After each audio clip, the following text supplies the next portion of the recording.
Right. I have begun the stream sequence. It looks like Oh we're yeah, live. yeah. Time will Yeah. tell, I'm gonna but ping I you do both again. believe that we are. Uh, I can hear us. All right. Hey, Enjoy. Have a great time. thanks for the spiders. I appreciate it. I'm sure everyone else does. Welcome, Thank you for welcome, the nightmares. everyone. Yes, spiders and grapefruits. That'll be the name of session 16, spiders and grapefruits. Fires and grapefruits! Yes. Spiders and grapefruits. Oh my. Yeesh. Over the river and through the woods to Cow Gully we go. Hello and welcome back, everyone, for another session in the chaotic and intermittently deadly world of Rodinia.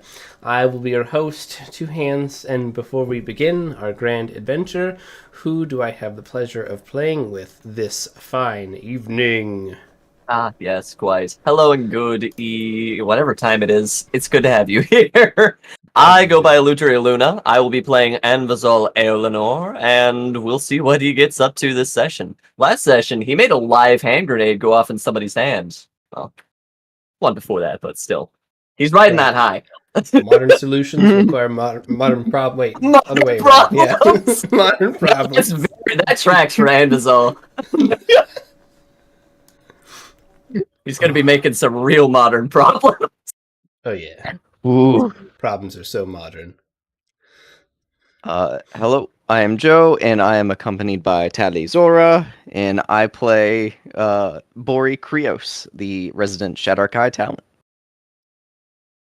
Hello, my name is Sharkbait, and I will be playing Echo, the Fey-blood ranger, who is incredibly smelly. That's his personality. And we love him for it. Mm-hmm. Let it be known. Our last session began with Bori taking out his frustration and anger by toying with the surviving Darkwater rider from the attack on the train, throwing him around before ultimately killing him with his mind. Freemy wrestled with her captive, the lone mage Darkwater rider, and using her conflict resolution skills to de-escalate the situation, of course. The mage shakily introduced himself as Nevaris from the town of Osmocroth, a place that Bori seemed familiar with. A deal was struck between the mage Nevaris and the party, dubbed unofficially the Storm Crows, and Nevaris told them what he knew and was willing to teach Anvazol more magic, and in exchange, they will let him go to collect his substantial reward for completing his mission.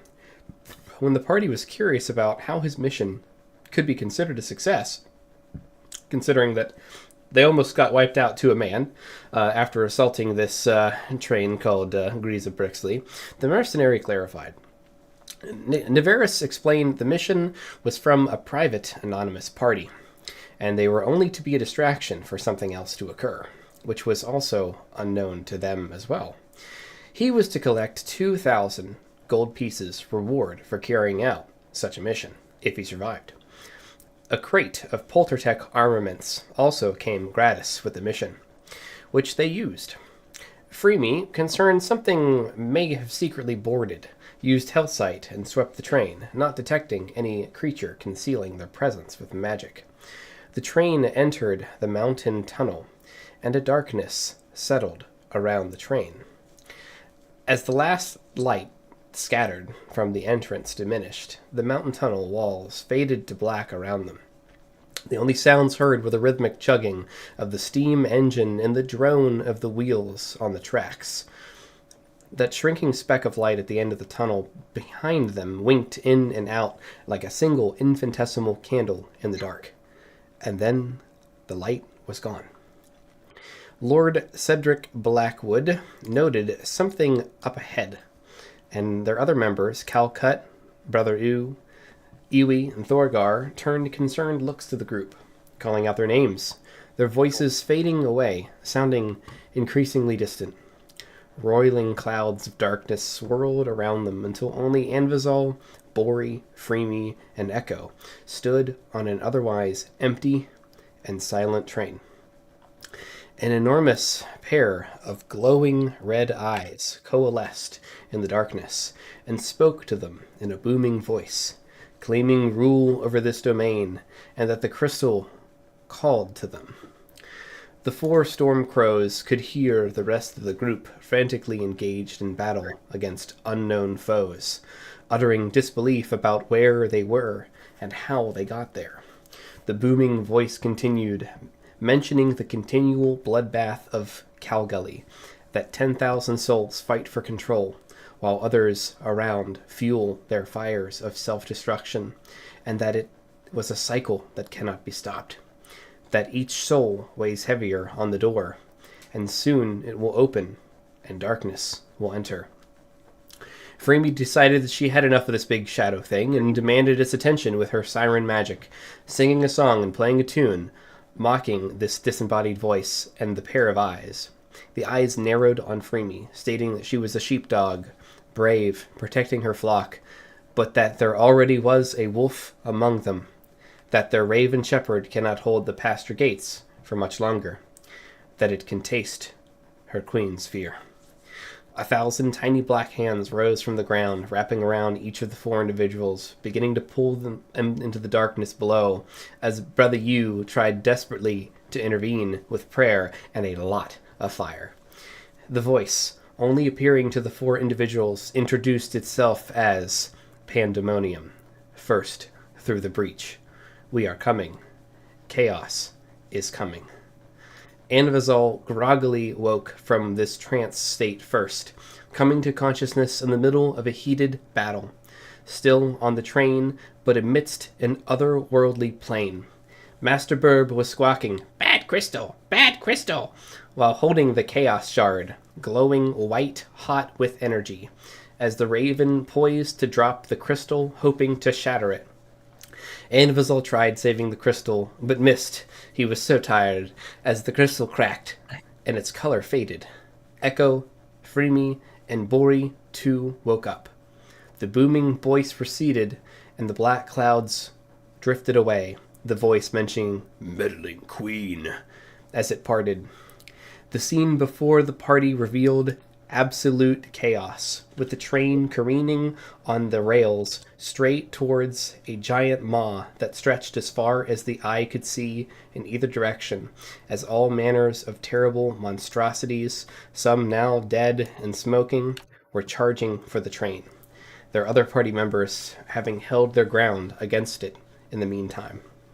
The party made for the cannons, formulating a plan to create a defensive fortification at the front train car, making a kill zone down the length of the train, lining up the cannons in a firing line, and using the cargo as cover. A titanic clash ensued, with monstrosities climbing up on the train, monstrosities in all forms. Dude, these are so creepy. Absolutely disgusting. Thanks, I hate it. What the dog doing? Gonna go back to this one. He's got that dog in him. He's got that dog in him. No, not the dogs. Where was I? Blah. All right, all forms. Yes. Waves of terrible creatures lapped over the walls of the train, striking the front ranks of the defenders with wicked claws and blasting others with powerful psionic attacks, attacking train cars and party members alike. The train began taking damage and sputtering as Anvizal frantically continued repairing, with the reinforced train cars slowly disintegrating under the duress of the firefight raging through the train. During the fighting, unbeknownst to the party, illusions began to manifest around them. A small, crystal-like spider, began misleading them. And then an audible thud came from a crate that began to shake. Anvizal army crawled over to investigate, and to his genuine surprise, a human wearing armor, a cape, and a wide-brimmed black hat jumped out. Dehydrated, confused, and oxygen deprived. He quickly joined the fight, after taking things in and making it a point to inspect Anvazol's neck very closely. Yeah, he Echo- ripped my shirt collar off. Just rip, man. Whole thing, took it right off. He quickly joined the fight after taking things in, and something about if you bleed red and have 2 hands and feet, you're on our side. I believe that was something that Anvazol said. He joined the fight. Echo and Calcut were firing the cannons at the rear cart again and again after moving them to the front cart, and the lone shot that Calcut missed, Anvazol intervened, using magic to guide her aim, scoring a direct hit on a group advancing up the train at the cost of 1 origami sparrow.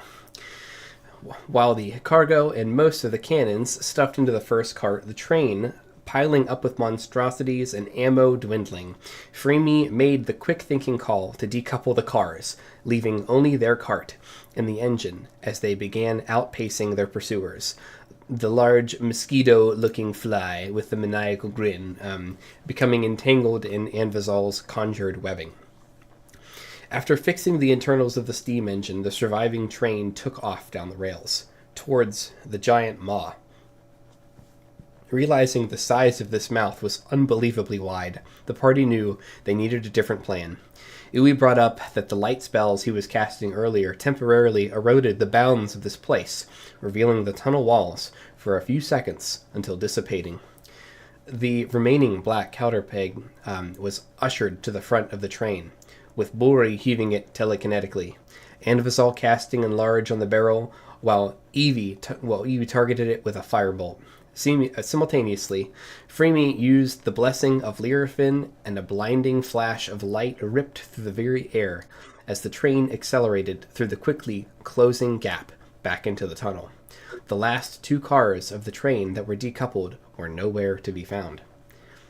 Shortly later, the illusions resumed, likely from this crystal spider who introduced themselves as Fizzlepuff, who continued raving in rhyme about some child that is their master who lives in the city and is of the same blood and name as Calcut.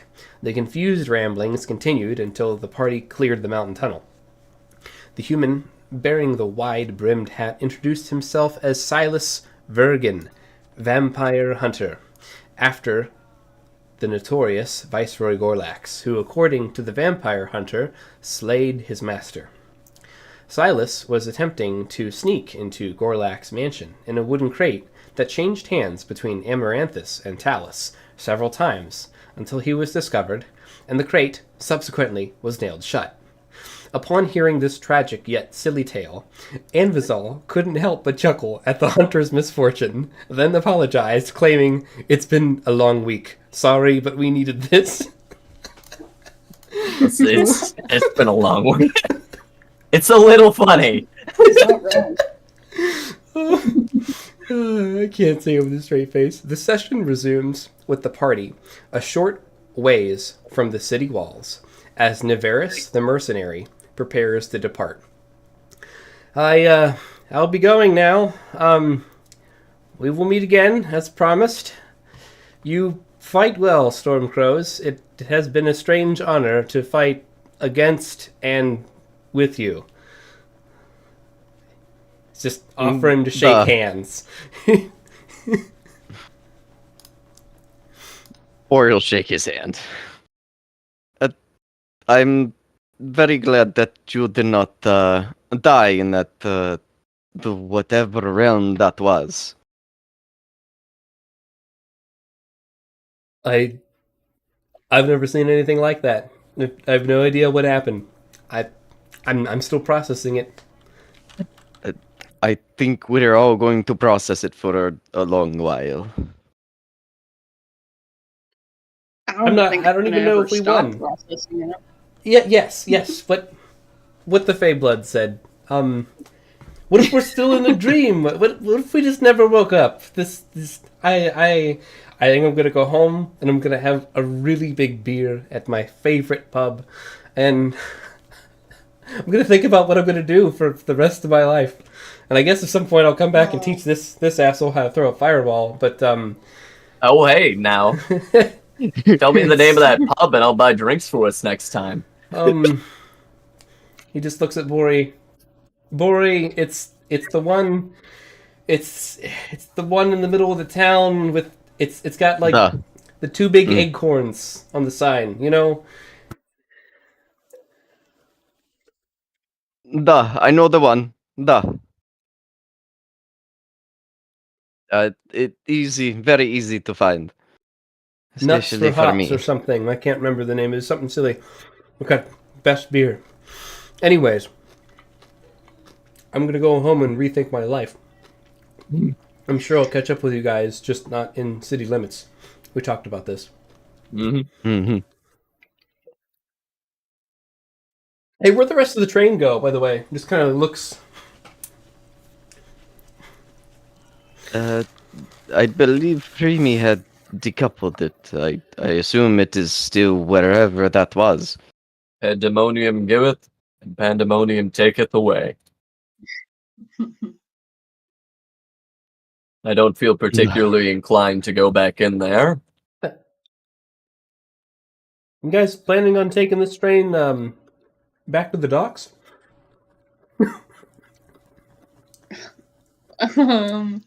I have a feeling if we do, we're going to have to pay some surcharges. No, no. Some surgery. If you remember correctly, we are contracted out through. I want to call them persimmons. Amaranthus. They're persimmons. What do you Persimmons. call them? What are they, a Oh. flower? Exactly. Cedric No. pipes up, you know, kind of fluffs his fur, you know, licks his chops. Yeah, I think that there can be some financial claims made, possibly, you know, what do they call that? Acts of God? It's usually written in small print. Yeah, we'll see. Let us hope that there is such a thing in the contract.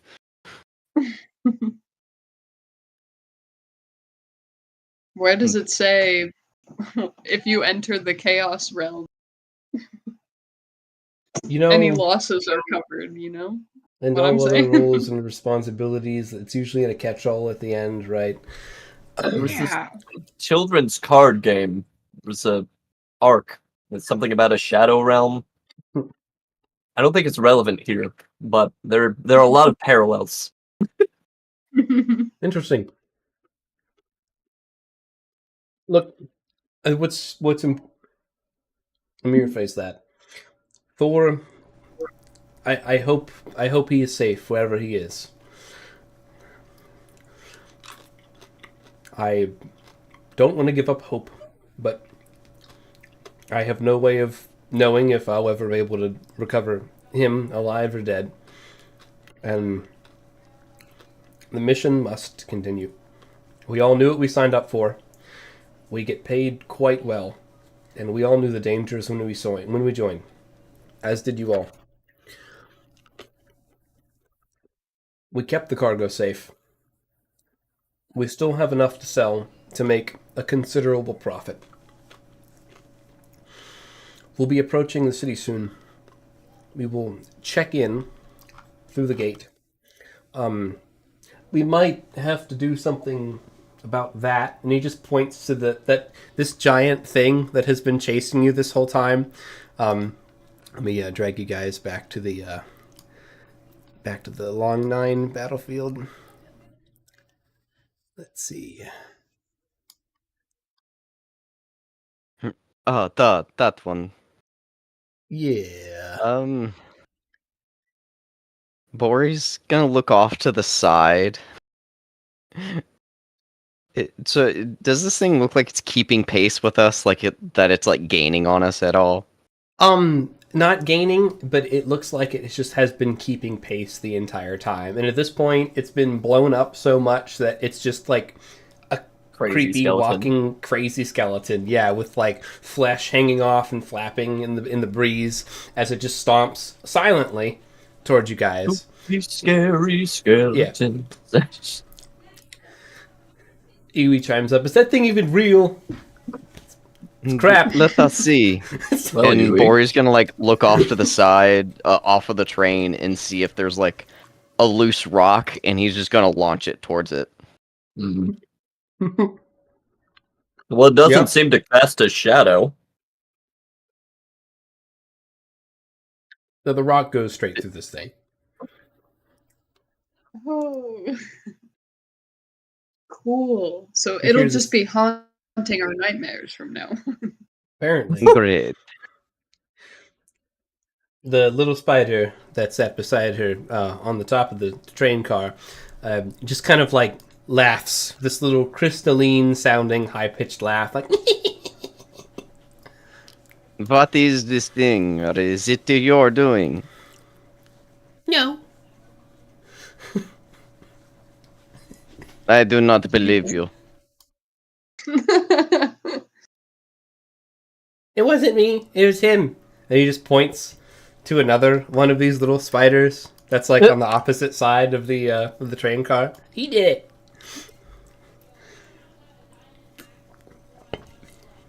No, it is your doing.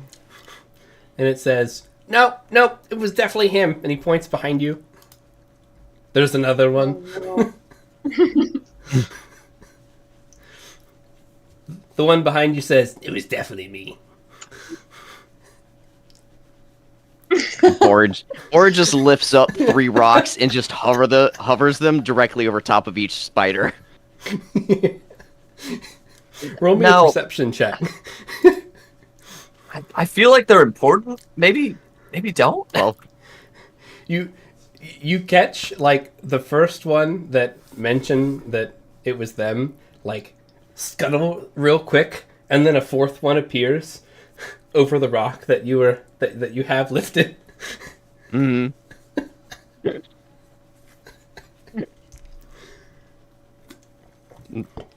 Duh. Interesting. Anyways, it's not gonna hurt you. It's fine. It'll go away. Okay, so what is it though? But I don't know. you know, like what? Something big. I saw. Yeah. Okay. Oh. Okay. So we don't know, but we're okay. It's fine. It's fine. Just don't worry about it. Don't Uh, worry about it. I don't know. I'm Now a little you have worried me about it. worried. I'm not gonna lie. Yeah. Uh, It's pretty menacing. How? Yeah. The vampire hunter chimes in. You guys have any idea how I can get off this train? I don't think I'm welcome in Calgully. As he just sees like the mage kind of hopping off and just making a break for it across the open desert. Well, he's Or- got the right idea. yeah, Bori just points at the Navarus. Do you got off fine? You guys got any extra water? You drank all of my water. You actually still have my water skin. Oh. Yeah, okay. He takes the swipe and skips back. Yeah, so fine, no. thirsty. You can keep it. Mm-mm. All right. Okay. Let me tell you what, though. I will find this vampire Viceroy Gorlax. He will be mine again. I will get I him. mean, he has a very stable residency, to my knowledge. Impenetrable.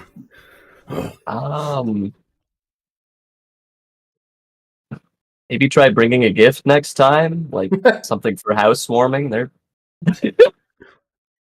Yeah, Not something that is intending him harm. if you're Straight through the thinking, door. yes, That could work. That could work. He just hops off the train, just super determined, heading in a general southerly direction towards the docks. Cedric is just sitting on a box with a hammer. hmm It was me.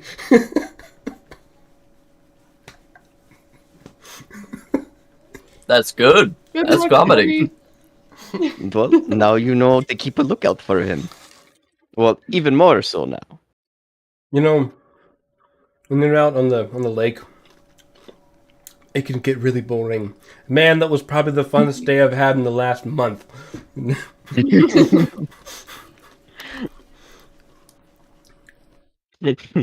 He'll be back. We'll nail him in the box again. It'll be fine. Glad he If was able to he's- serve that purpose for you. So is this like a running gag? It may be. We'll see.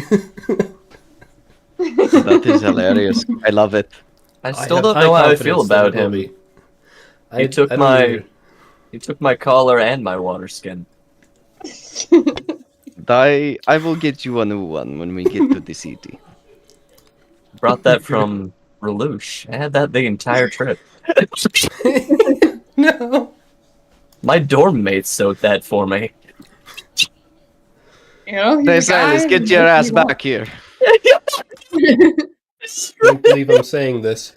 This is Cedric piping up.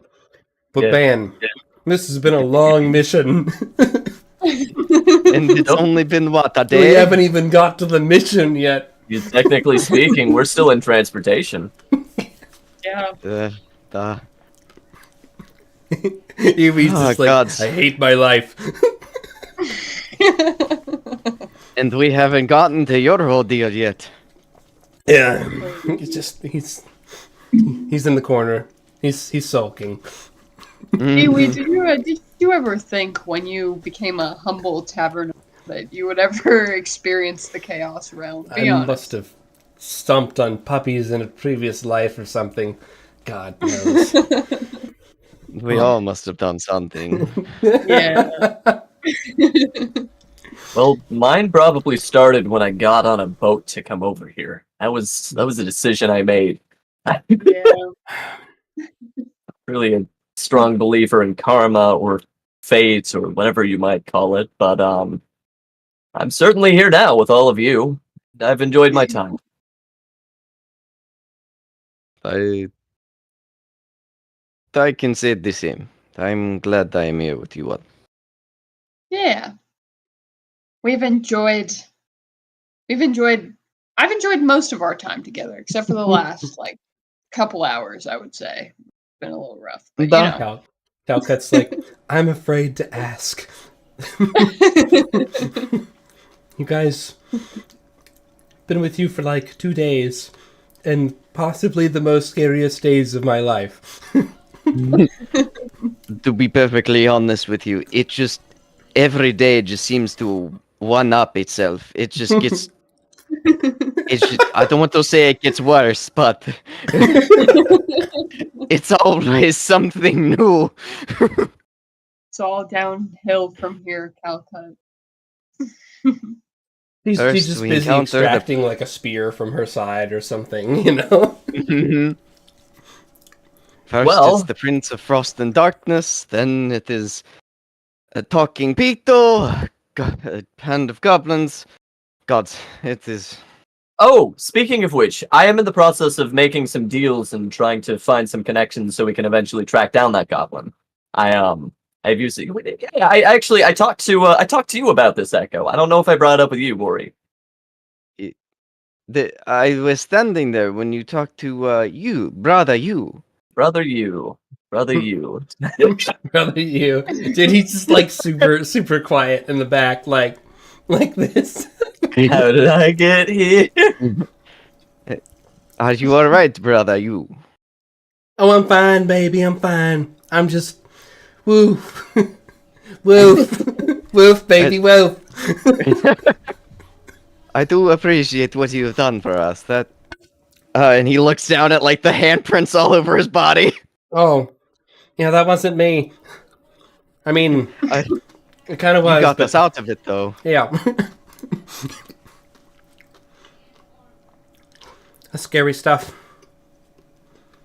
You know, they say at the church, you know, the Church of Arson Knights, to always light really big fires, and other cool stuff. I don't know, man. More of a believer now than I was yesterday. Light those fires. And he just kind of goes back to like the 1,000-yard stare. Oh no, we broke him. Or just gives him a pat on the shoulder. So, somebody give me a D8. On it. You're too slow. I am too Nice. slow. 5. So, another 5 hours pass on this train. And during those 5 hours, let me just advance the map a little bit. Oh, do I do it to front or to back? I think it's to back. Oh, chaos! No, sorry. Yeah. Anything but this. Hang on a second. God, no. There we go. Oh, thank God. How did We're I back, get baby. here? You hear Congo drums in the distance. Oh, no. All right.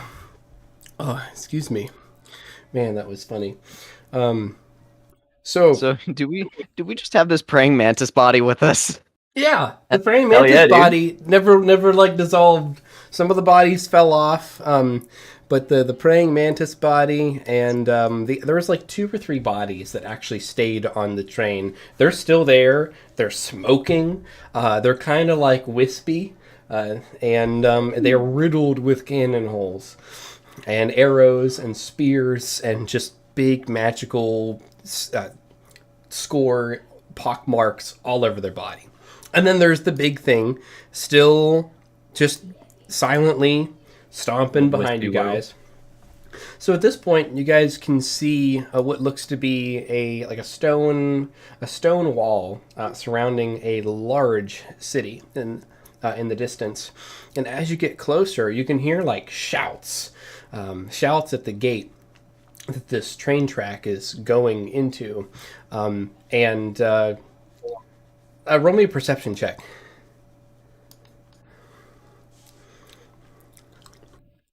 All of us? Yeah. I mean, I'm going to. Perception. Ha! Ooh, No! Echo. 18 for body. That's gonna be a 7, Rainbow. Bori's perceptive. I love it. Oh, So wait, Bori- wait. I'm pretty sure Bori has disadvantage on this. Yes, he does. Yeah, you've got he like has 7 disadvantage. strain, dude. Yeah, he does. He has disadvantage on, Oh, no.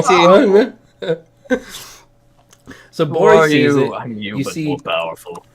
orange flashes on the top of the gate. Oh, that can't be good. And right after you finish like the word good, you just see these brilliant flashing orange and yellow streaks of magic just fly by you guys through the air between you all, over top your head and through you towards this giant skeleton that's been chasing you the whole time. What do you guys do? Bori's Probably trying to figure out crawl where- under a sea. What? yeah. Or, yep, taking cover. Awesome. Sharkbait? I'll Like- concur. Keep Yeah, I'll soldering concur at the with that. engine block of this train right now. But also, I feel like Echo would be trying to see, like, who, where, huh, what, where did that Sure. come from? With an 8, you are able to like peek your head around the crates for a couple seconds before diving back in as more and more of these bolts of magic are zooming past your all's head. You see that it's coming from the city wall, from atop the city wall, from around like the gate area on the map, like around here and around there. But that's about all that you can see. You can't really stick your head out for too long. And you can hear some type of shouting over just the cacophony of the noise. Iwi's just screaming, "Ah, not again!" No. Master Burb is just... He's freaking out. And you can see this thing trailing you, just getting pulverized. It looks like it's starting to break down, but it's still moving. It's just still moving towards you all. And your train actually goes into this gate inside the wall. The magic is still firing over your heads, and it gets to a point where the magic starts, the angle of fire starts going up as you get closer to the wall, so it becomes a little bit less deadly. But for a while there, it was a little spicy. And your train finally comes into a stop inside the city wall. And the magical firing continues, and then it stops. And you notice that this skeleton, just is still running in place, and it's not moving at all now that the train has stopped. But it's still there. And the crystal spider, I forget what I named it. Crystal spider. Beelzebuzz or Bizbaz or No, Bizbaz! Fuzzball. What is that thing named? Fizzlepop. Fizzlepuff. Blabstablub. Fizzlepuff is like, fine! And just like raises a little spider leg at it, and it just like, it disappears, and it makes like a raspberry sound as it disappears.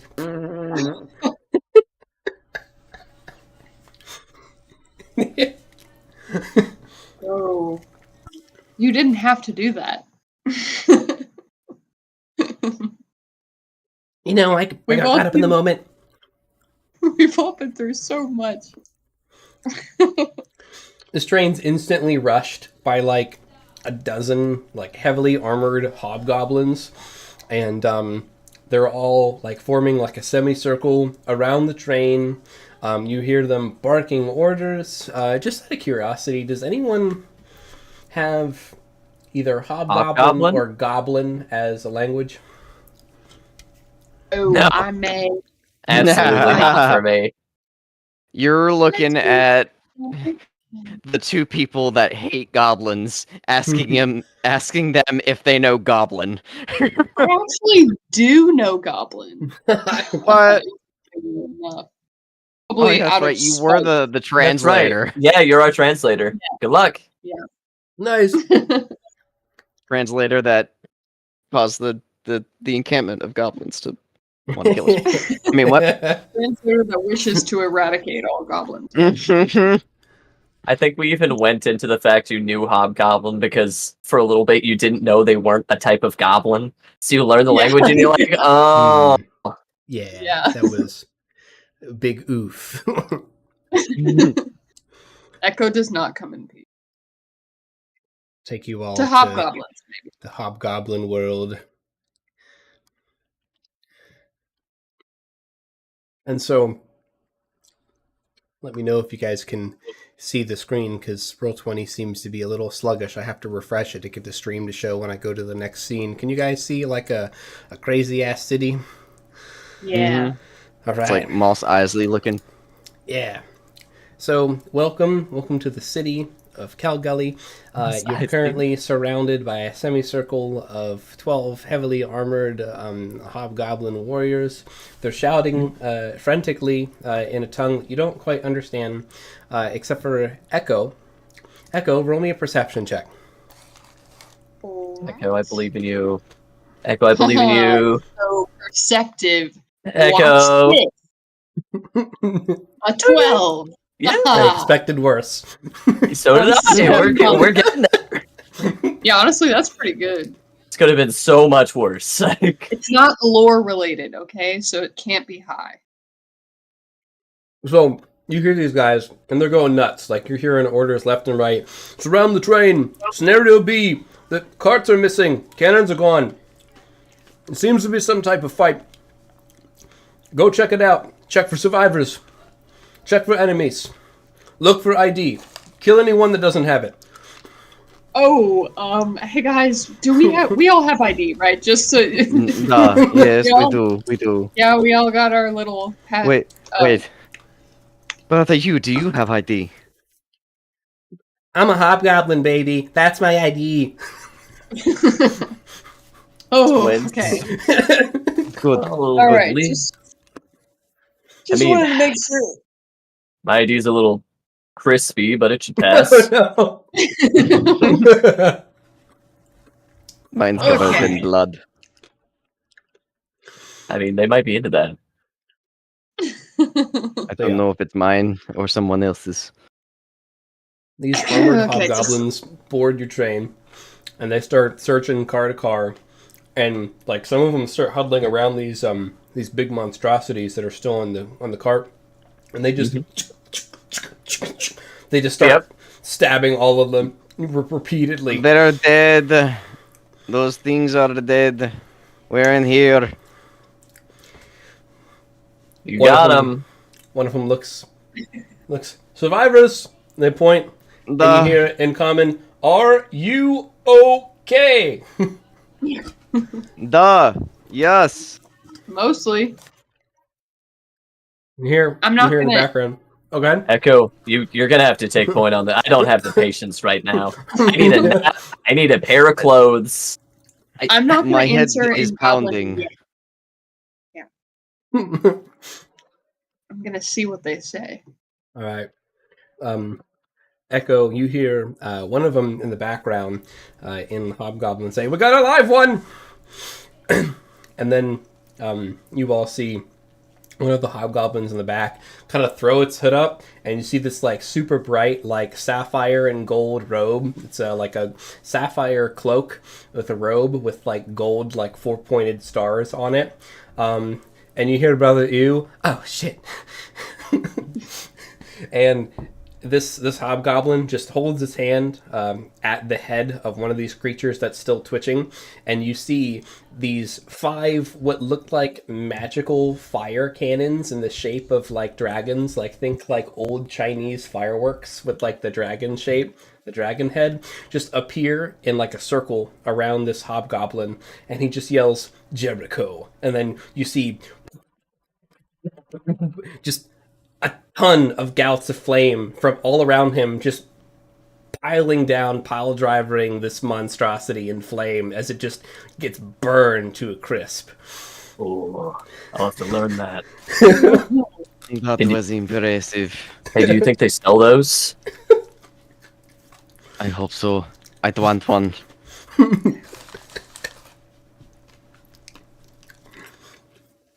The hobgoblin Okay. comes up to you all. "Are you okay?" In the common tongue. Oh, Yes. No. Mostly.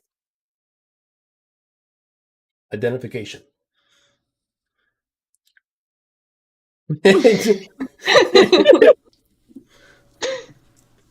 he'd absolutely put his on like a little. Yeah. Mhm.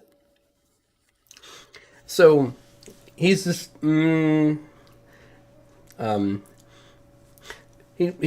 nods, and then he yells back to the one in the sapphire and gold starred robe, "Rathera, check him."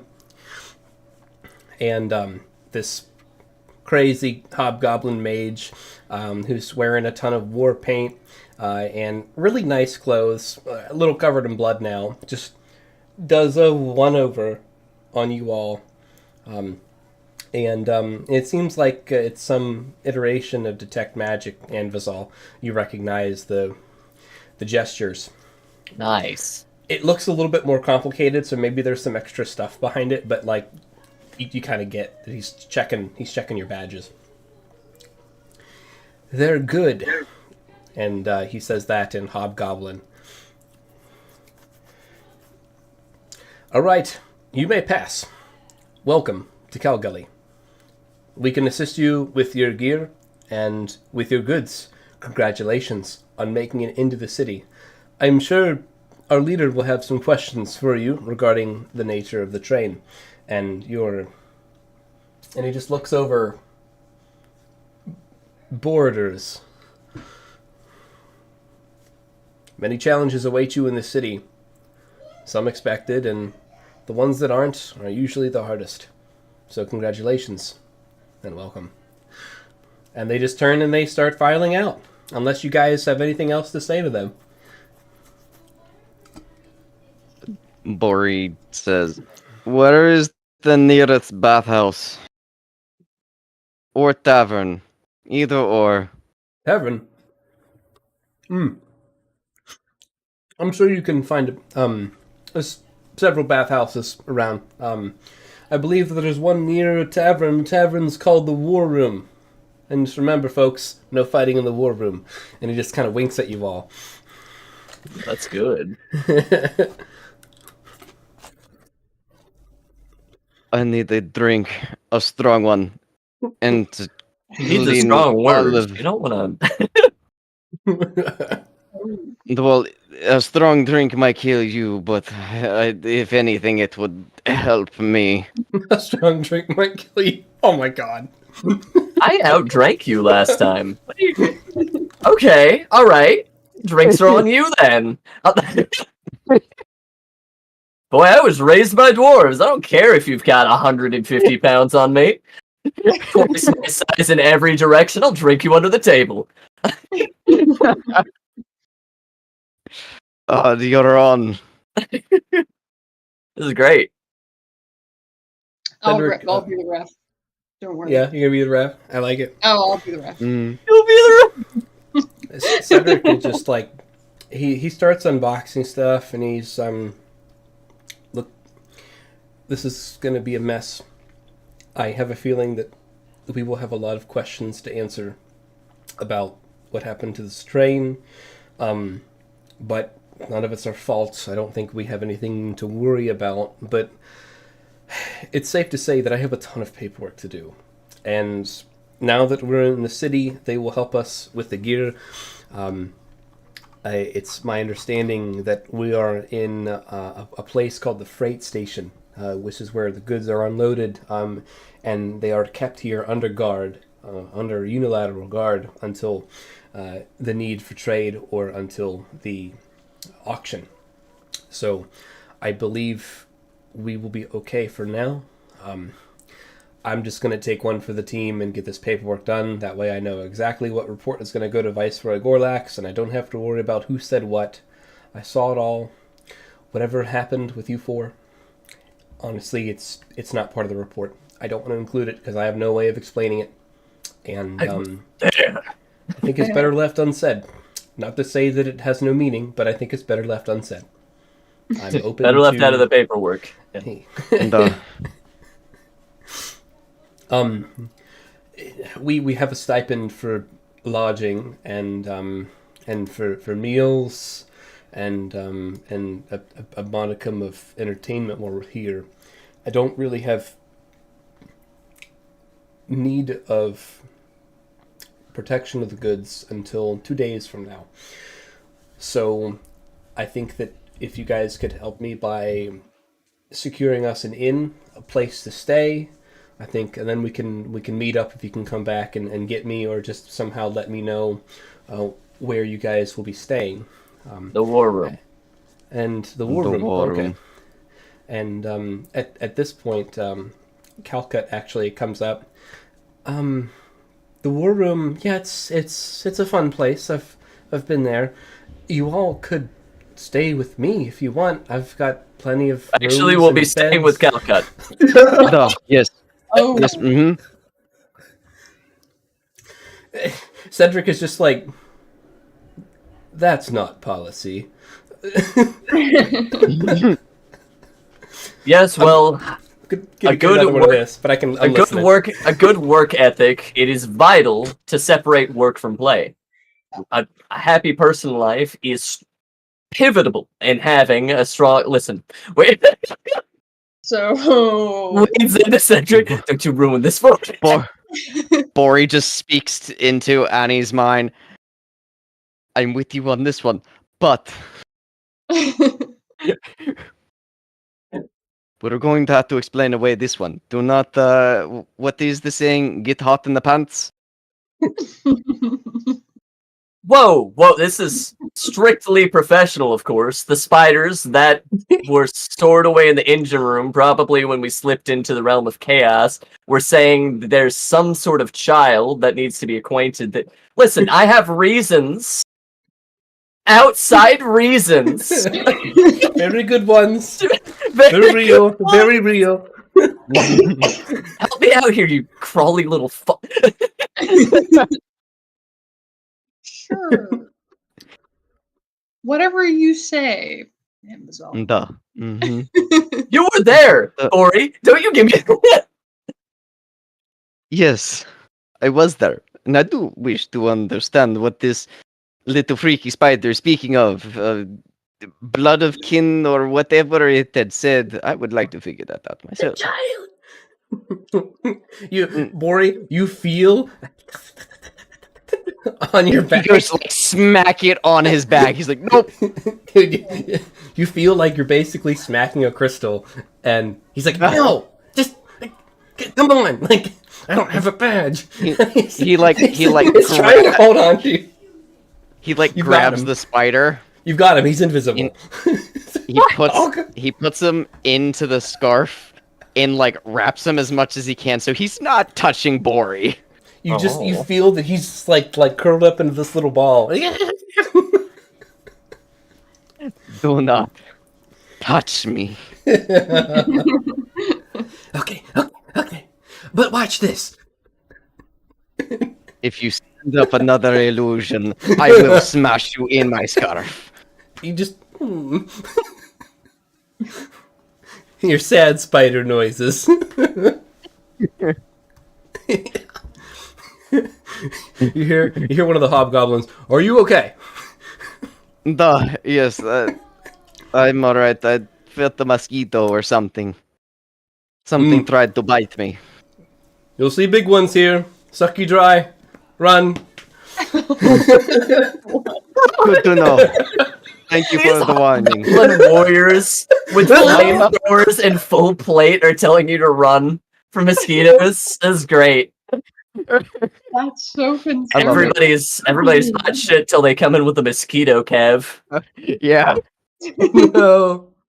Guys, we might want to go back to the Chaos Realm. Sounds like it's gonna be kind of rough around here. Uh-huh.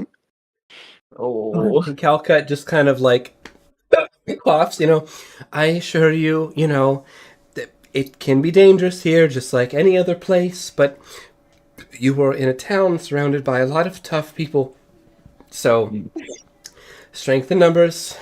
I think mostly these mosquitoes that they're talking about. Mosquitoes can't hurt you anymore. They can't hurt you anymore. The odds are so low. Look, you definitely don't want to be outside the city walls at night. Okay, that's like the biggest rule to not break. Okay, other than that, it's gonna be okay. They're just scaring you. Oh, and meanwhile, I don't want to, it's not worth taking you guys to a different map, but here's essentially what the freight station looks like. If I can blow it up here, maybe. It's shifty. No. There we go. Yeah, blow it up. Mm-hmm. Oh, nice. Yo, So who's that large spook? enough. Okay. Dude, they look like ninja mummies.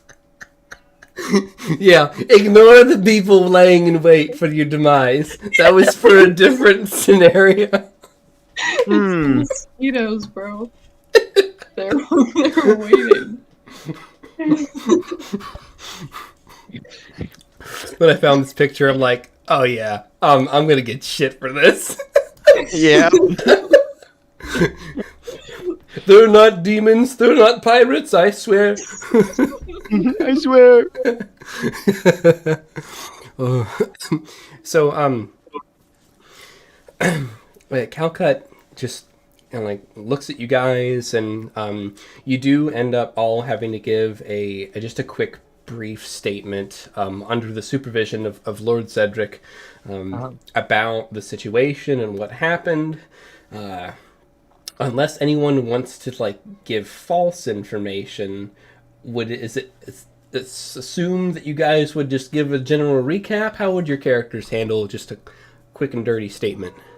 Yeah, so I would basically, is this our party speaking, or is Cedric in on this right now, as a group? Because Cedric's going to be doing the paperwork, so I'd let him lead. I'd get a feel for what kind of information he's presenting, and then I'd add any pertinent details, leaving out the clear categories that he'd probably skip. We were in pandemonium. I'm pretty sure time stopped for they don't need. But I just add in some little details here or there that the hobgoblins might be like, oh, nice. Or we do put in the pandemonium bullshit, because that would explain away the missing cart in the cannons and the monsters. No, we say we got jumped in the cave and we let him go explore. It's kind of something you really have to experience firsthand. We don't want to take that away from them. That's so true. Yeah.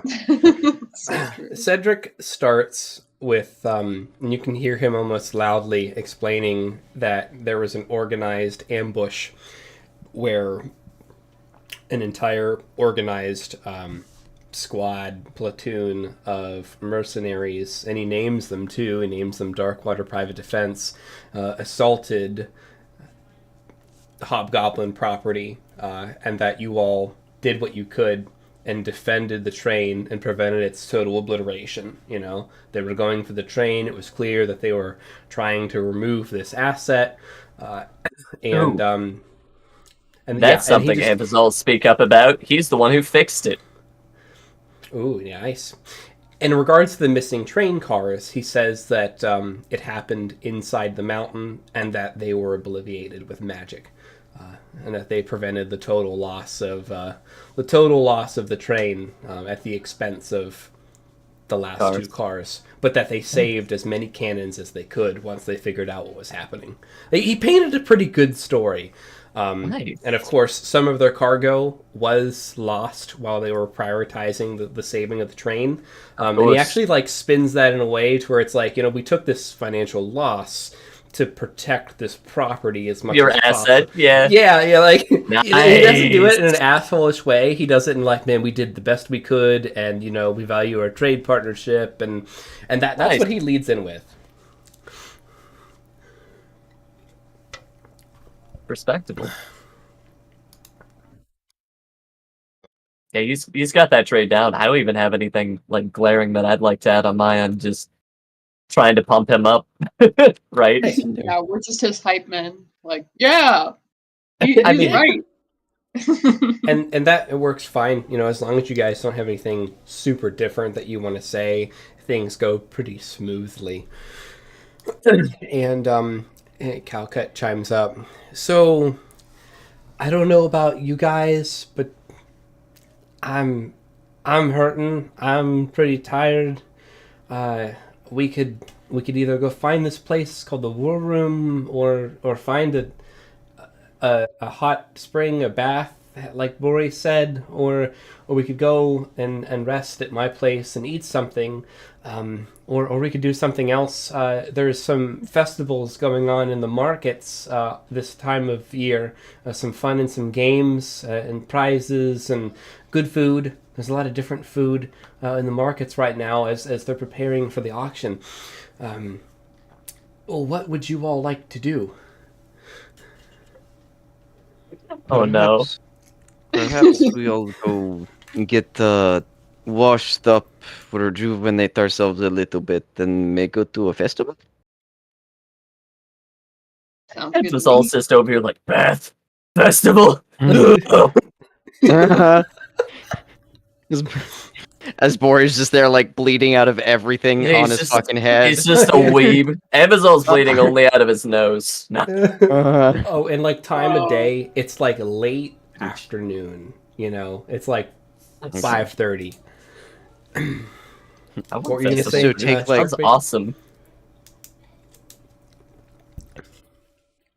I think What were you saying, Sharkbait might have Sharkbait? just been scoffing. Oh, Oh no, yeah, Nice. sorry.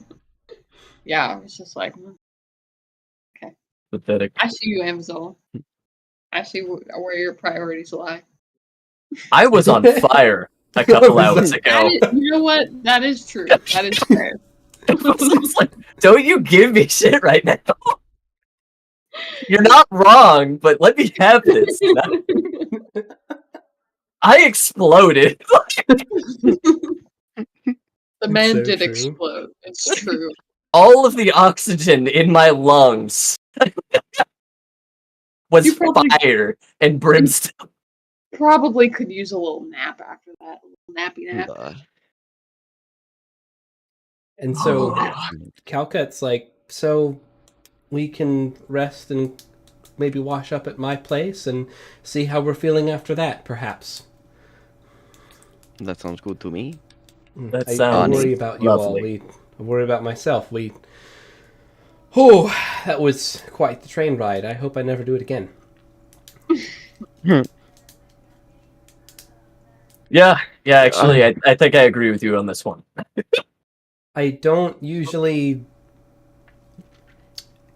transport this way, but I think I can get us a transportation to my estate. It would be quite the walk without it. We'll follow your lead, my lady. Yeah. Oh. It's yeah. So she Bori like speaks into Annie's mind. You should be the one calling her my lady, jackass. No. If you knew the people that I did who said Milady, no. I'm not one of those. Gonna call her by her. Gonna call, yeah, Tips hat. It's not gonna happen. That ain't it, coach. So I'm going to say like 5 minutes go by, and she kind of pokes back into this like warehouse area. It looks like the ride's here. Come on. Calls you guys out. And you guys walk out into the street of Cal Gully, and sorry, I got some burps from all the sparkling water. Oh, heck. And it's kind of a madhouse. So you've got a ton of hobgoblins, and occasionally you see some other folk, different folk like you, the occasional elf, the occasional Shatterkai, and very rarely another human. Definitely a lot of orcs here, but everyone who isn't a hobgoblin has some type of identifying badge like yours, but slightly different, to a fault. But every hobgoblin seems to be able to just go on their merry way, no badge required. And then you see a couple rickshaws of all types. A lot of them all have some variation of spikes. Spikes and arrow slits and defenses and weapons, and it's a little gnarly. And then you see Calcut's ride, which is like this big carriage, super fortified. It's pulled by 4 horses that are wearing spiked armor, and they actually like have saddles on these horses as well, like with like quick breakaways just in case like the carriage gets destroyed. Nice. And it kind of looks like the wagon from Bane of the Ancients. Let's go. I miss a wagon. Yes. Yeah, the turbo wagon, or like the wagon that we built in Curse of Strahd, Joe. Like it looks like that. Yes. And she's actually like a little like embarrassed basically- by it. Like, I'm sorry, it rides here, Bori just wipes away a tear. A It single is tear. beautiful. It is beautiful. Huh.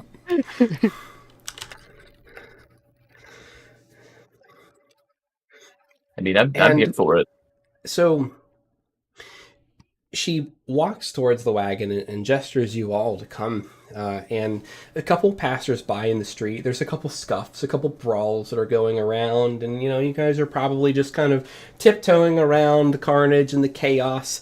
And a couple people, see Calcut and actually start, throwing stones at her. They start calling her different names, all seemingly derogatory. Some sounds like they're in hobgoblin tongue, and some are in common, calling her weakling, betrayer, all kinds of stuff like that. Are these the types of stones that would fit in my sling? Yeah, actually. I'm gonna hit him with the ye old return to sender. Yeah. I love it. Roll me a couple attack rolls, man. I happily. And a sleight of hand for cool points. You know what? I'll roll sleight of hand for cool points. Let's start with the sleight of hand, see how I'm feeling. 18. Ooh, It's not bad. Oh. Now, 17, 20. Yeah, Roll me two more. Roll me 2 more shots. I'll do 2 more. Natural 1 and a 12. Guess I shouldn't roll those 2. Okay. So no, it's all right. I love it. So the first one that's coming at Calcut, you look out, sir. You do the whole look out, sir, right? I have an idea for the natural 1. Okay. I hit that 20 and I just nail somebody. Like, just destroy that guy. And then, Yeah. like, I've got the next one ready. And Calcut's like, you're pretty good at this. I'm like, like, I just lose it and just put it through somebody's window across the Yeah.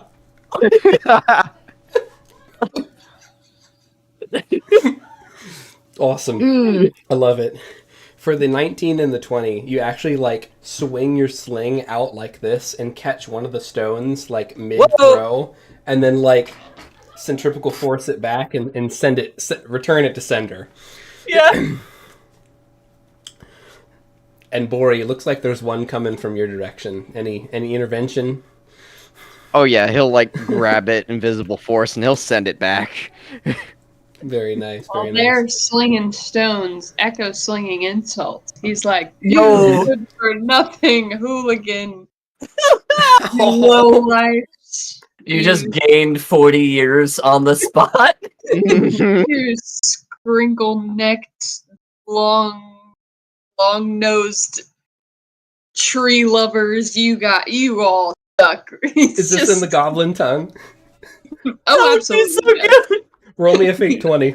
Yeah, damn Skringle necks. We need to make that like a Stormcrow insult now. neck. They've got weak resolve. They can't keep their head on their shoulders. Like, there's so many things that could mean.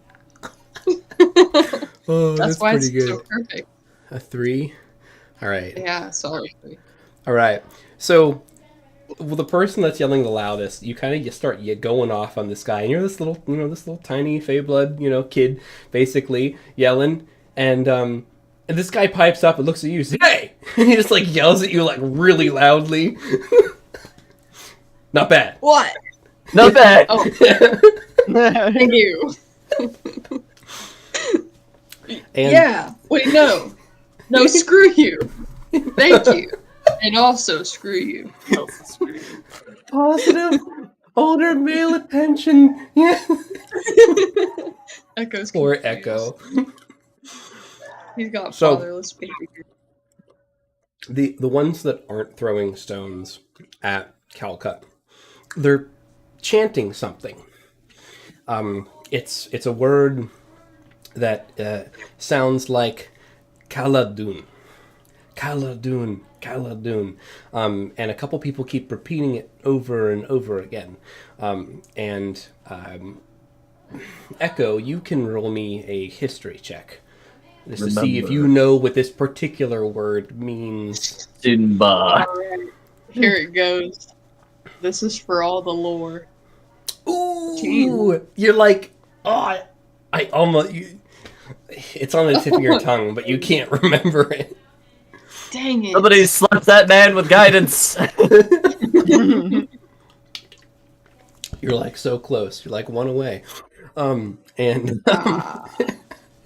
So that's close. unfortunate. Anyways, you guys get in the carriage without extreme incident, and there's someone in there that has the reins, sitting outside, and welcome, my lady, and friends, and just they start going. What appears to be a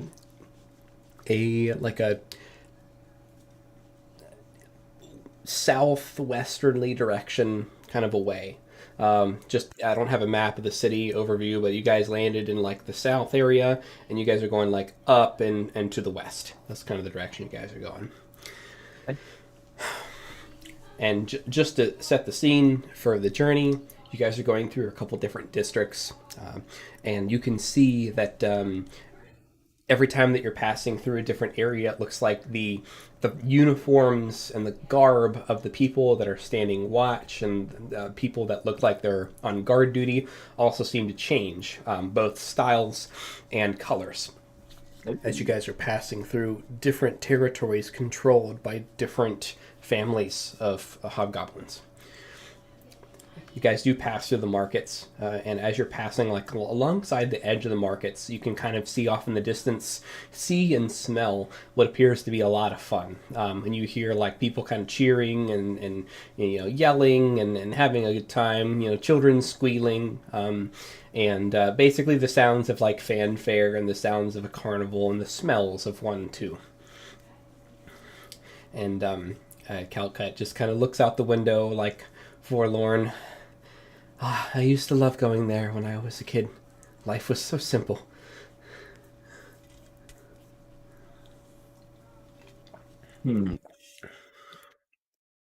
Did you have a good time growing up around here?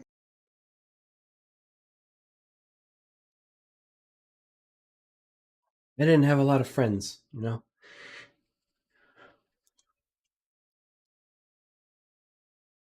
Was lonely, perhaps? I just, I've never really felt like I fit right in this city. It gets tiring when you and your family think, feel, and live differently than everyone else, and I think that I have had a relatively easy life compared to some hobgoblins, but I've had my own challenges to overcome.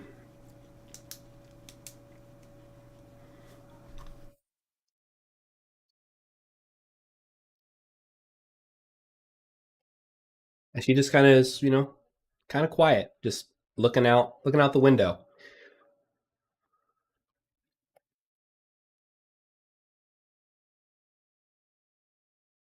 Does it bring you joy to be back?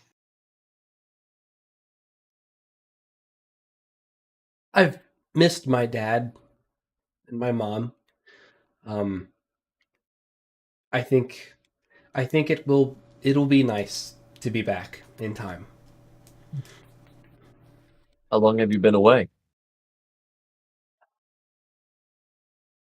Probably about 2 months. I was always expecting, like, it's been 10 years. Yeah, 2 months. Oh. She's a princess, man. Come on. Yeah. She's got princess problems. Right. Been 2 months. It's been 2 months. I've hardly had any vacations in these past 2 months. Incredible. So, everyone roll me a fate 20. Oh, no. Yes. I can do that. 18 for Bori. Oh, snap. 10 for Echo. It's going to be an 8 for Anvosol. Ooh. So, shark bait and Anvizol. Mm-hmm. Roll me wisdom saving throws and perception checks. No. Very good. Mm. All right. Nat Whoa! 20. Shark Echo. bait. Whoa. Let's go. Natural 1. Oh no, Eddie, baby! no. What happened? But it's way perception. I see only Calcat. Holy crap. Sharkbait, give me that percepi. I'll give you advantage on this perception check with your nat 20. I'll take disadvantage on Okay. mine. Yeah, Yeah. I'll give you what else can I disadvantage if you want it. You can have disadvantage. Yes! That's Oh right. my god. do? Oh no. Let's go! All right. So, Anvizol. Indeed. Man, you sneak the ultimate peek. I don't know what else the nat 1 perception would be. I don't know. Well, what is this roll for? What kind of That was the perception. The wisdom save, because you were so distracted. You hear something scratching at the back of your mind. And the front too, apparently. And the front too. It's an almost indecipherable babble that is just pressing in on your thoughts, on your actions, on your mind, and it's a mess. Words, feelings, desires, temptations, worries, paranoia. It's everything at once. It's just starting to bore into your skull. And it almost sounds like someone's whispering to you, whispering you to do really just whatever you want, whatever comes to mind. Like, you want to kill? Like, it's almost like someone that wants to let the intrusive thoughts win on your behalf. Okay. It's just this general feeling. Do you have any reaction to that, like off the cuff? I by mean, chance? off the cuff is I'm gonna elbow Bori. Like, I thought we talked about this. No, you could cut that out. What are you talking about? I don't like when you show up in my head. No. I'm not in your head, my friend. Is something going on? Like, he's gonna squint at you real hard. Like, It is not me. well, it is significantly less coherent. What does that mean? What I mean is you speak in actual sentences. This is like somebody took a fountain. This is like what Echo did on the trail. When he made that cage talk, imagine you made a fountain talk. Just bubbling, incoherent. It's overwhelming. I think I just need some sleep. Yeah, it's starting to form like words and thoughts. Can't trust them. Actually, Kill them all. you know what? You know what? Those people in the alleyway, they shouldn't be allowed to live here throwing stones at their neighbors. If we're gonna be resting here, yeah. Hold on real quick. I'll be right back. Wait a minute. What? Hang on. Is he trying to like get out of the carriage? You know, on the school bus, the emergency hatch that we've all wanted to use. Alu uses it. Bori's gonna like grab Annie by the back of the cloak or whatever and try and like pull him back. It's not hard. Episode weighs like 100 pounds tops. He's a small guy. Great. Yeah, you know what? He's like, okay, fine. Yeah, I'll even have to leave. And he's just gonna like crouch down and like grab onto his knees. He's just gonna be talking to his shadow for a little bit. I love it. And then you see his shadow start squiggle. Oh no. And then you see it kind of split off and dart out of the cart. I'm gonna go tell them to murder those people in an alleyway. Oh no. Completely untraceable. Yes. There's no way. There's just no way. No one will know. Oh my god. I love it. Thanks for going along with that. That was a lot of fun. I'm gonna like pause time on your little chaos episode. We're good. We're good. And then shark bait. So your natty 20 on the wisdom save. You feel a pull that you've acknowledged, but you compartmentalize it, you isolate it, and like you shut that shit down. But you have felt this feeling before. And it was almost like a lesser version of like the overwhelming sense of dread that you felt when that big pair of eyes was staring at you guys on the train. But it's like a smaller, not as devious, maybe a little bit more devious, but not as like superfluous version of like that pull. And you hear like some voice trying to talk to you, trying to like sound hard and sound bad, like, yeah, like kill them all, Just, what are you doing here, man? You're crazy. They hate you. You think that you hate goblins. They're all like a bunch of goblins anyways. Just kill them all. No, I learned the difference. There is a difference. You suck. From a legal standpoint, you suck. Oh my god, I can't believe this is what Amazel fell for. For shame. For shame. And with your 19... Oh, go ahead. Yeah, like, where is it coming from? Just, like, within? once you realize that it doesn't have a hold on you, do you want to start trying to look for a source? Yes, I would love that. So, how do you go about looking for this?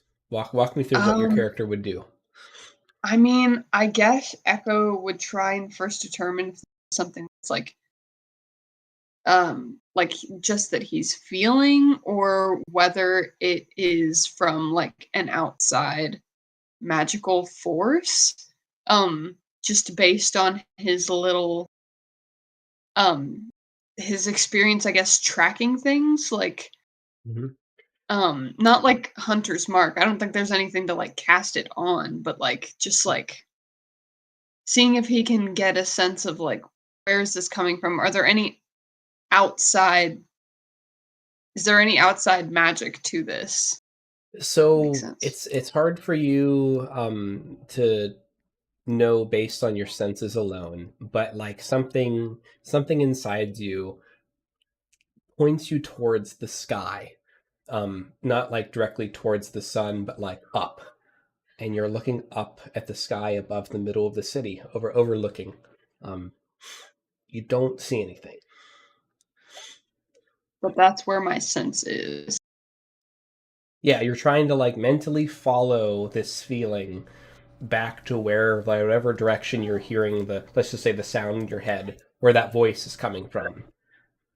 And that's where it takes you. Okay. Interesting.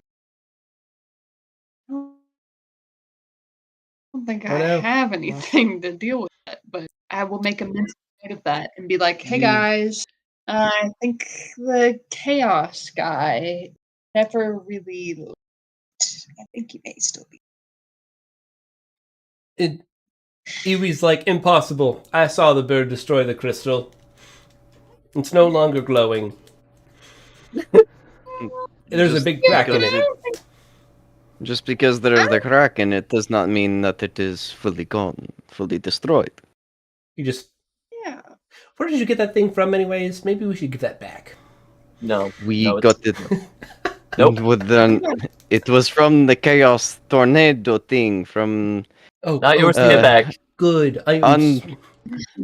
under the sea. Under the sea. You and And me. not. Things do be better down where they wetter. Where is the big cat? Oh, Hello. Where is the chaos crystal right now? So it was last seen on Echo's person, the chaos crystal. yes. Understandable. But then the whole crystal? Someone had the shard. The shard that you recovered from the chaos tornado, the shard that like let you have the sight and everything, and the shard that all four of you touched. Oh yeah. It's been on your person. Okay. Do I still have it? Yeah, it's still in your pocket. You know, you would have in last session, even though you weren't here, Master Burb dropped it because it was glowing white hot whenever you guys were in a special place, and the crystal cracked, and then that special place went away. But afterwards, your character basically picked it up and put it back in its pocket. Cool. I'm gonna take it out and see if it's still like dead and cracked, or what's up. You know what I'm saying? Interesting. So while it is still cracked, it has gone back to its normal hue that it had when you first picked it up, where it was got that sloshy, fractal, yellow, normal glow. Doesn't have the super glow in it. And it does seem to have still a little bit of that magic in there. That magic that like made you see everyone in a little bit different shades of red before that one time. But other than that, it seems pretty normal. Amazol, how does this make you feel? He's just gonna put it up to How does it make me feel? That you feel normal, really. Other than this little voice that's in your head that seems to be, slowly lessening. Yeah. What if I ate it? Hear me out on this one. Do you want to Then- crush it up into like powder first, or Then it would be truly secure, For now. you know? Or we So- could crush it under boot. That is true. I just feel as though this, I just don't know that this is really I don't think this is the source, is what I'm say. what would eating it accomplish? Just, keep it really secure. Like, like it might be harder to like intercept messages, you know what I'm saying? Master Burb chimes in. Throw it in a blender. That's if I may, that's not quite how magic or interplanar communication works. Typically, you'd want to find some sort of heavily reinforced box. You line the inside with lead or some sort of dampening compound, and then you cast at least a couple sort of warding spells on it.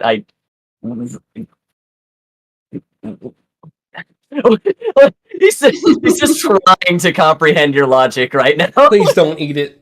I just imagine it's just on the tip of your tongue. You're like, God, what do I have to say? No, He's just thinking but about it. if it was Okay. something bad, then it would be inside you. That would be so much worse. Iwi's just like, I'm pretty sure that's how demons are made. Oh, well, And just imagine when we were on that train and we were in that special dark place with the big eyes. The only way we got out of it was Master Burb crushing it. How would we get to it after that? Oh no. Well, they wouldn't want to kill us if we had one of their shards in my body. But I hear you out. I'm hearing the feedback. I will gaze longingly into the crystal, however. If I had a magical item and somebody physically ate it, I would probably have copious amounts of hostility towards that person for the rest of their ideally short life. Now, I'm not saying that's how others will feel, but that's to me, as a practitioner, I love it. the runic arts. So, Sharkbait, Echo gazes into the crystal, right? That's what I heard. Longingly. So Longingly. you can feel its energy transferring to you in the way that it did before, and you see the world begin to transform into various shades of red. And right now, Anvizal is looking hot rod red right now. Super hot rod red. But you start to see the outlines of a sinister hand. And this hand has a finger up like this. And you can see this finger slowly going into his skull. No, and spinning diddle my skull. Can I try and touch it? around like this, gingerly stirring his mind.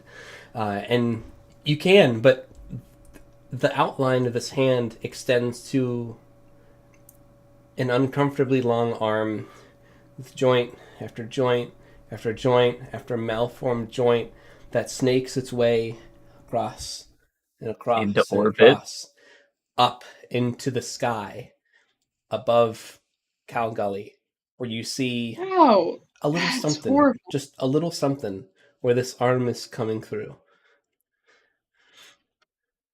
Listen, I don't care how good any carpenter is, they're never gonna build a door that's up to code.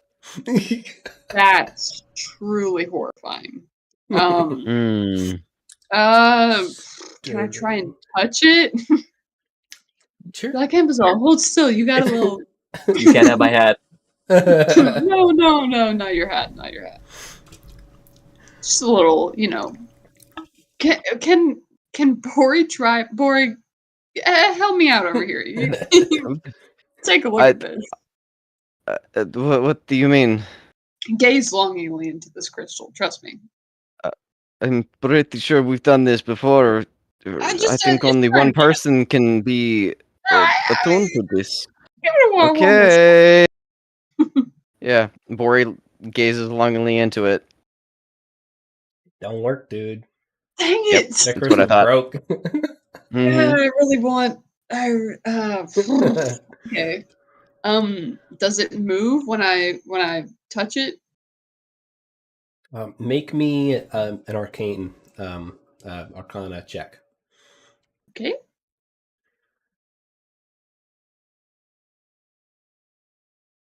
Solid 10. It doesn't move when you first try, but you can interact with it. Oh, okay. Interesting. In what way can I interact with it? You feel resistance when you try to push it away. All right. You grab the arm and you try to pick it up, it just doesn't move. Okay. Can I like swat through it like this? Give Yeah, me What are you- an athletics. Yeah, get out of here. Could somebody please fill me in on what's happening? Dude, she's I like, don't it even looks- know. Don't worry about this. Oh god, is it one of the mosquitoes? No. No, it's fine. It's just a. Yeah, I'll fill you in later. Echo, Are are you you freaking- okay? Like, you're freaking me out. You can roll me one more athletics check. You're struggling really hard to Are you okay? remove this It's not creepy strong. arm from Anvizal's head right now.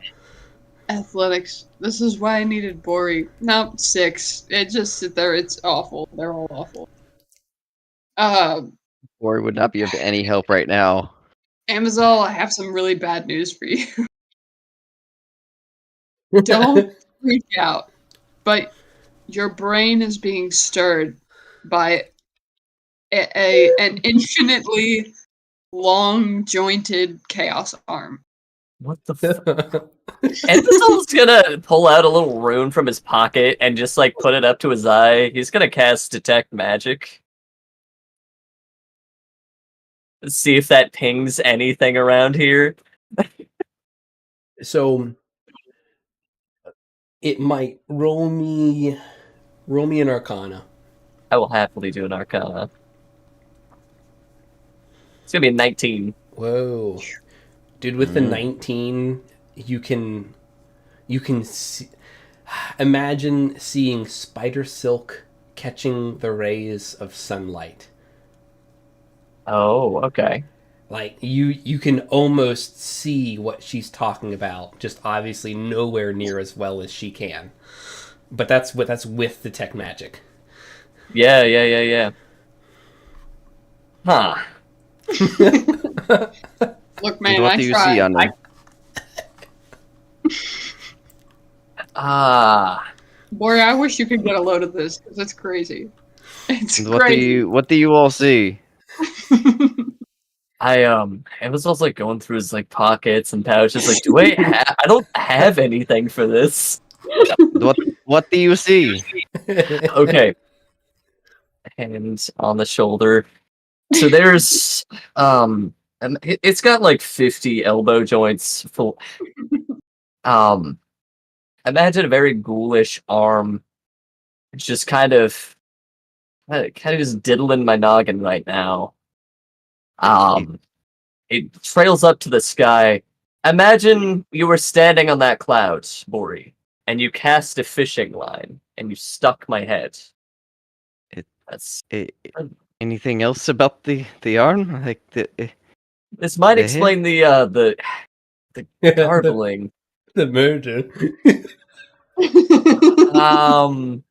You don't need to know about that. That's They're right. busy. Only the GM knows. They're busy. Don't worry about it. What do you think would happen if I tried to cast a spell on it?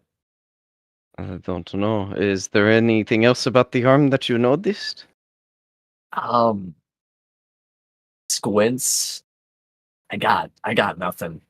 The spider silk. I could only yeah. I think that was just a comparison as to how faint it is for me right now, right, Yes. GM? It wasn't actual. Oh, Yeah, so like you're Okay. trying to get the outline of spider silk as the like rays of dawn catch it. It's like barely. Got you. So yeah, it was also just like squinting. Oh yeah, it's gnarly, man. Could- If you want Bori- to stop it, you can try another wisdom saving throw at this point. It's been a minute. I will. I will try another wisdom save. A 23. Whoa. Yeah, now that he knows it's there, it's like, oh, you. So, man of my word, I'm not calling the shadows back, but yeah, man. Think about like the sound that like if you pulled your finger out of like a non-Newtonian fluid or something. You just kind of hear and feel that like out of the back of your skull. Yeah, the red kind of goes away, and you don't hear crazy thoughts anymore. You go back to just being tired and Vizal, and the back of your head is just kind of sore. You know, you got that like a dull throbbing pain, maybe some inflammation. You know, and Echo, he returns to his normal, very light pink. Okay, well, you did it. Congratulations. You know what? Episode's gonna like pick up a rock real quick. Oh, and that arm, by the way, Sharkbait, you can see it folding back in on itself, joint by joint. Yeah, I'm gonna try and hit a spider web midair right now. It's like, there's no way, but at this point, it's mostly about the effort. It's venting frustration. Do it, man. Oh, 23. I'll let a 23 hit. Yeah. Do you just launch it out of the school bus emergency hatch? Absolutely. For almost max damage. I love it. God. The rock sails and just like bounces off of something in the sky. Yeah. That. Well, Calcut looks very concerned and asks, "What just happened?" I'm just gonna draw it for you, and Evazal's gonna sit down with a little sketchbook and some chalk. Yeah, just a little chaos arm. Taking Amazon's brain, but that's okay. A what arm?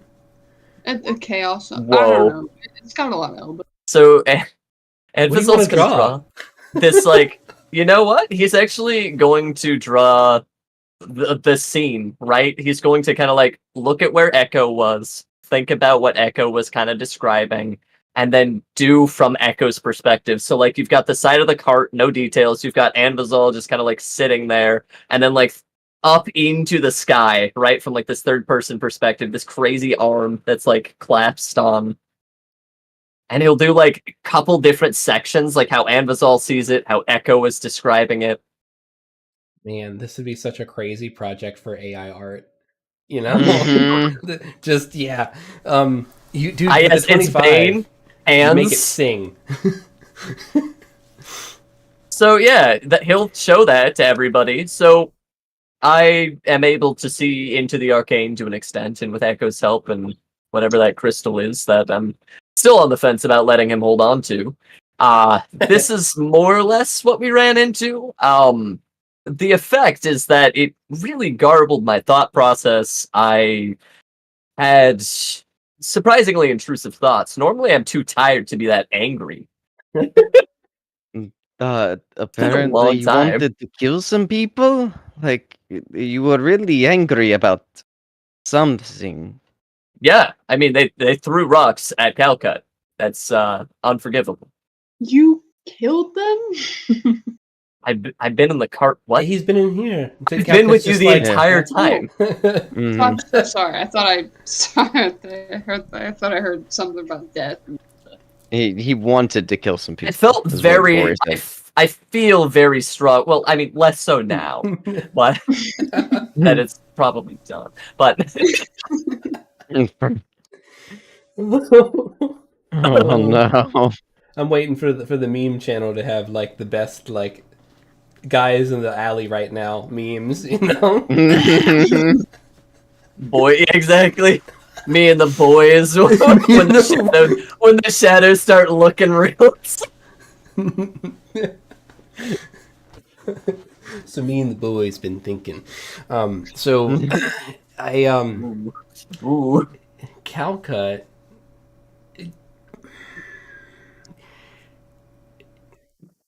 Alu, give me a insight. You guys, Ooh, yeah. You guys can all give happily. me an insight. That's gonna be a 14, which is really good for Anvo. Yeah. Anvo's not good at people skills usually.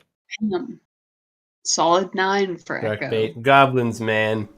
No. Shark bait, hoo-ha. Bori, you got an insight in you? Probably not be any better than. Oh well, 14. 14. So I'm gonna say that Bori and Anvo, you guys kind of dial in on Same page, every brother. time you say the word chaos, and say that like you see or and any type of description of that, she just like she almost like leans in closer and like looks more both intent and confused.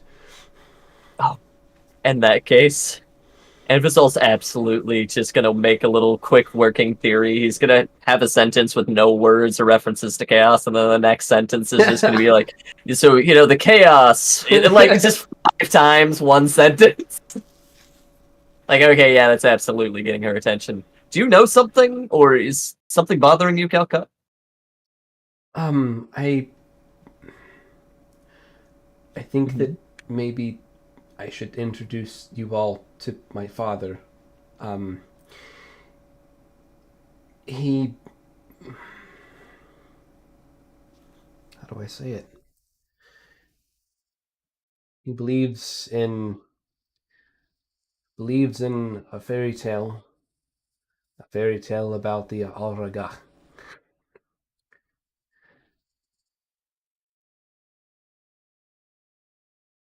And I don't know.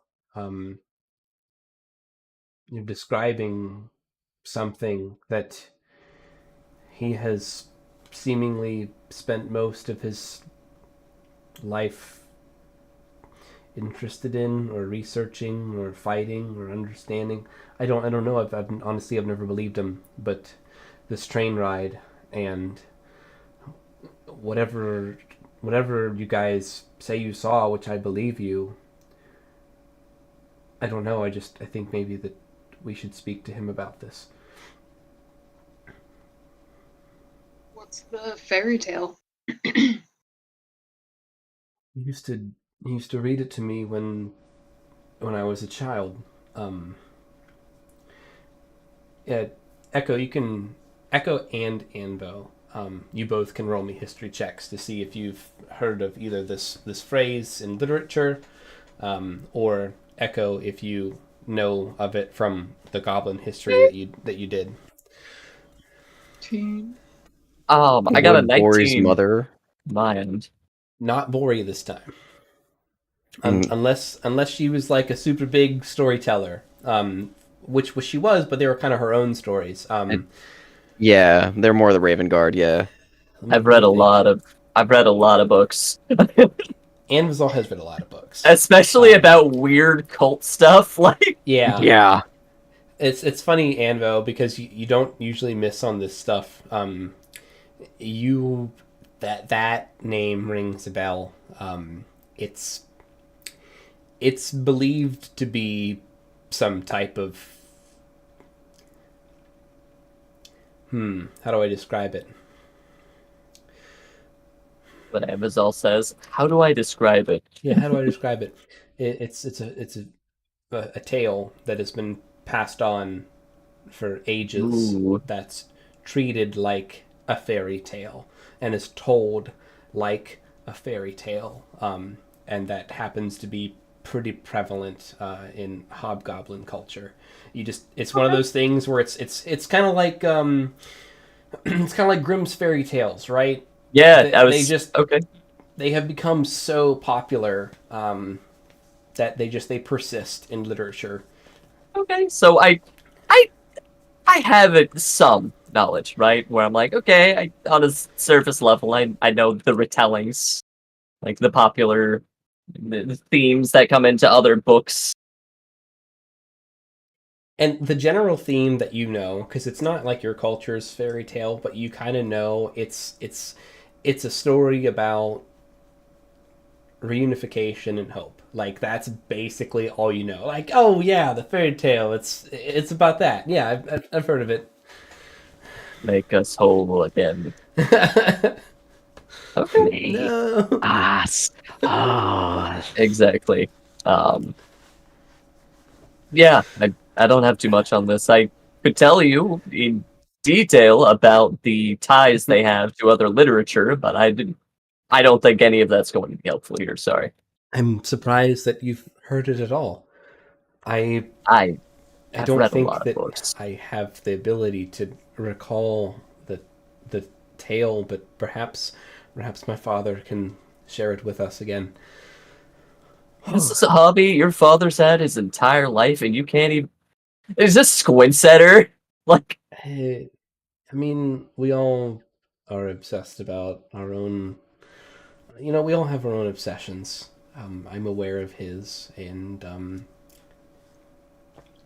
I don't know. I don't know what to say. I know it's something that he's been always after, and most folk just think they're just stories. So it's. well, Do you remember every bedtime story that you were read when you were 5?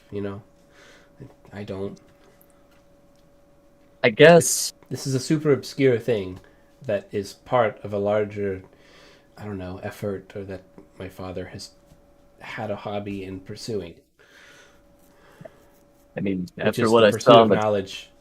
train, I could certainly understand why it would be obscure. How do you document that? You learn what you can and you write it down. It's one book of probably thousands in the library, so it's. You have a personal library? Yeah, we have a library. Oh my god.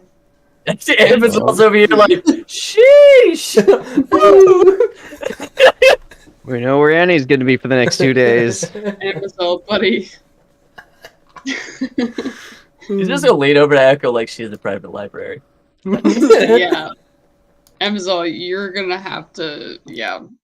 She I can't even she's the girl for you. Like, I just can't. I can't even argue. I just can't. Dang. Can't. A little She's like, got a library. It's incredible. oh, I don't really go there. I don't read, and Bazal just He just basks in the books. He takes a bath in the books and just book bath. So, time passes. You guys get to the estate and the manor of the Splinter Shaft family without incident. And they've got a pretty nice place. It's a walled compound. You've noticed there are a lot of walled compounds. understandable. Yep, a lot of those. And this one is no different. The one thing that you guys do notice is that there is, I don't want to say abundant, but comparatively abundant amount of green around their estate. They have some of the only trees that you have seen in the city. Everything else has been total barren sand and rock. But inside their manor, they've got trees, and some of these trees that have just,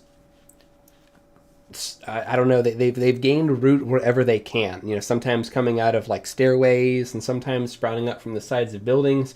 As the great Jeff Goldblum said, life finds a way. And it seems that they've just kind of cultivated these trees as they just have survived. They've just allowed them to grow and to live wherever they've decided to grow out of. And some of these are just pretty old and are pretty thick.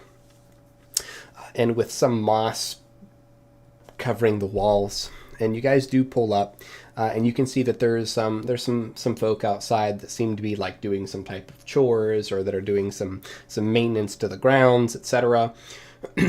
And you get let out the chariot. The carriage goes away, and there you guys are in front of this Adobe style multi-level Weiblo style house. And she looks at you guys. Shall we go in? Shall I introduce you all? Please. Yeah. I like your trees. I like your Thanks. trees. we we like them too. It's very The new I like your cut G. No.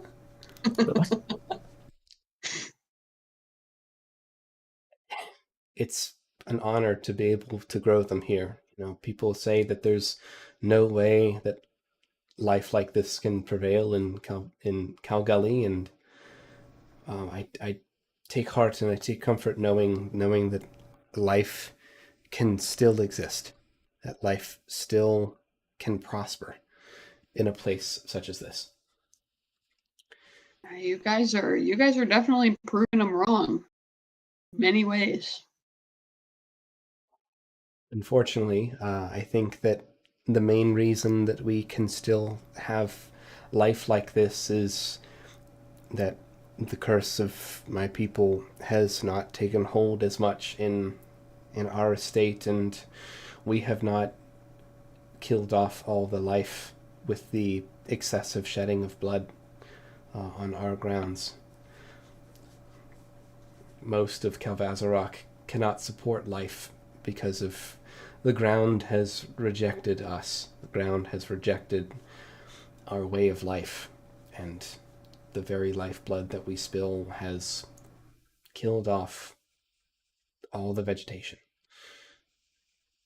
My hope is that one day that it can recover and be a serene, lush desert paradise like I am told that it used to be in the old stories that I was read as a child. But you know, it's okay. It's the trees are nice. We enjoy them as much as we can and try to water them as much as we can. Let's go see if we can find my father. And she guys takes you up some stairs, and let's see, after a good 7 minutes of wandering around, you know, taking some time, stopping to splash your all's faces with some nice cool water, you guys do bump into this probably like the most muscle bound hobgoblin bro that you have seen so far. Is this big old dude shows up with some earrings, a super serious face. He's got a similar like traditional type hairstyle. Yeah. What a powerful sculpt. Oh yeah. Oh. I can. Whoa. Is that my baby girl? Oh, she's come home. And he just runs over to her and gives her like a super big hug and just like lifts her up, and she's like, oh. Oh, you're wounded. Let's get you fixed up. I am so happy that you are home. And you've brought friends. Please. Introduce to me your friends. And she's like, Yeah, kind of like motions to you guys. She's going to sit down. Like, that's Annie. Boring. Echo. Phoebe. Huey. Me lord. And Echo will just like be My lord. so Allow me to introduce myself. I am Atreus Splintershaft, current head of the Splintershaft family. It is a genuine pleasure to make your acquaintance. I am so excited to have guests over. How was your trip here? Ooh. Deadly. so good. Very deadly. We had such a good time. Mm. Your daughter to- was so safe the entire time. Don't worry. Sweet. elbow. Like, It was definitely world changing. World changing. there was a lot to see. It was my first time on a train. There were a lot of firsts for me. The You know, pardon, you're her father, correct?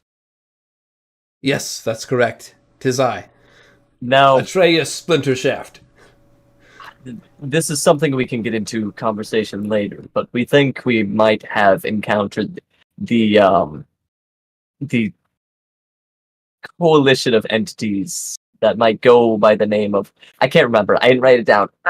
But what was the name of that like story or collective? The hobgoblin tongue. Yeah, the hobgoblin take on just this crazy, like uncanny chaos being. Well, something the tale, like the grim fairy tale thing that you were thinking of. Yeah, pretty much. Either the grim fairy tale or what she said her dad's been studying his whole life. Yeah, that Into. the Alragach.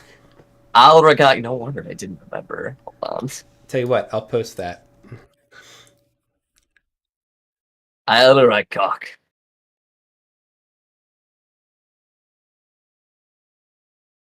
And then the other word, I got which close. this was the word that the people were yelling in the street.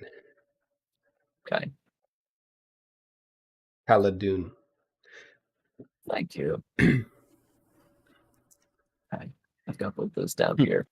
is this like the Yeah, we- inverse of the Dune story? Steady Uniter. It's the Chaos Bringer. Yeah, what we've all been alluding to is that we may have had an encounter with the Aludriea. The Alragach. Something like that. Like the story. Like the entity the story is alluding to. Just could it be? I can't think of anything else that would even come close to encapsulating the madness that we saw on the way here. He's thinking perhaps I should recount the tale, because the Alragach is it is a group, but a being. I think this is different, but possibly related.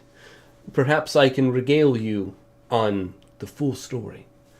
I would love to share it over dinner. Please. Dinner? I could use a bath. I was on fire, but a few hours ago. And Calgully, the lands, Calvazarok, they are hard places. They are the trials and the tribulations that are part of what make hobgoblins Caladun. And I look forward to hearing your stories. I'm so excited that Calcut has brought folks around. We will have a feast. And he just takes off. He starts to get taken off like a feast. He starts yelling for a feast. Bori, you were gonna say something? He was just gonna say Caladun. We have heard that name before, but what does it mean? I guess he runs off. So that's more directed towards Calcut. Yeah, he just kind of runs off. It's an old saying in the old tongue of Goblin, and it's a word that describes. It means hobgoblin, but it has a different connotation. It's an old word, and it's not just a different way of saying hobgoblin, but it's a way of saying how we were in the past and how we were one people, but I don't really know the context behind it because we've never really been one people. So I don't know.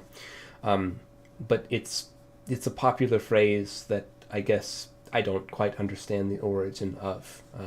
I don't know if it's hope or if it's maybe it just means something else, or maybe it means something different to everyone else.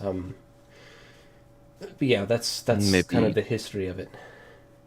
Maybe it means something else now, since they were shouting it at you when they were throwing stones, which, if Khaldun was meant to mean one people, wouldn't they be yelling something else at you, since your grandfather was the one that tried to unite your peoples, yes?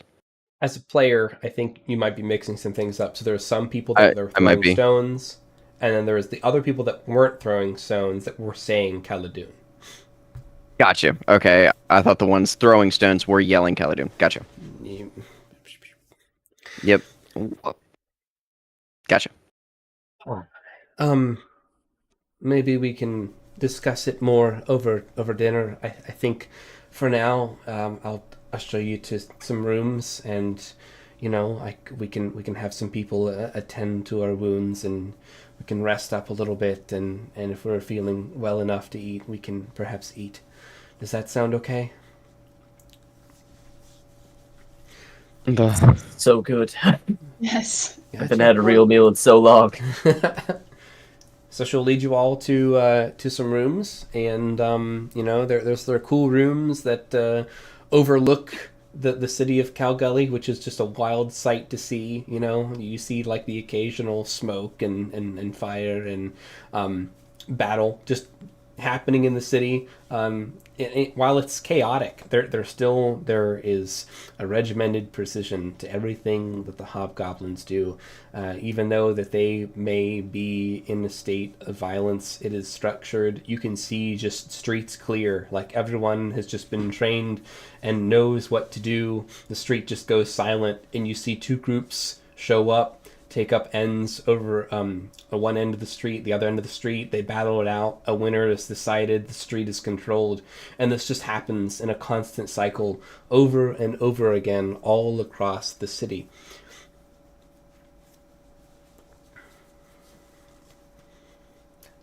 Let's take a little quick break. And, when we come back, it'll be supper time in game. How's that sound? Nice. Oh yeah. All right, folks. Well, we'll be right back.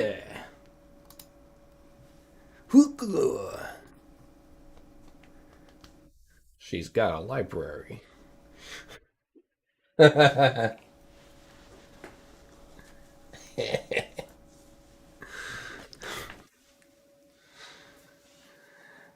Bookish. Bookish! It's not, but it sounded cool.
Man, I'm so excited you guys have finally gotten to Calgully.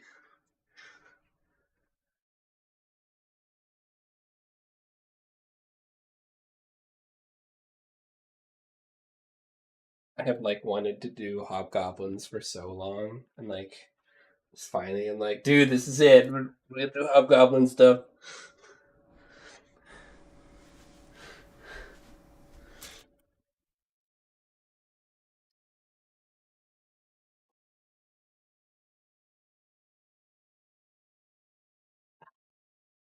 I don't know what I said like in game or not, but it definitely they definitely referred to it as very old tech. Like that they didn't claim that they made it, but they do claim to maintain it.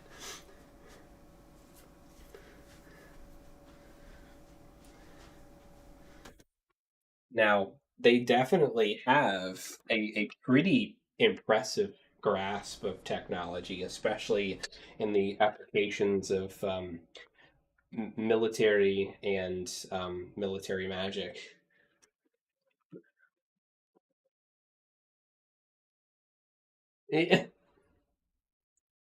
Do you like the Jericho reference?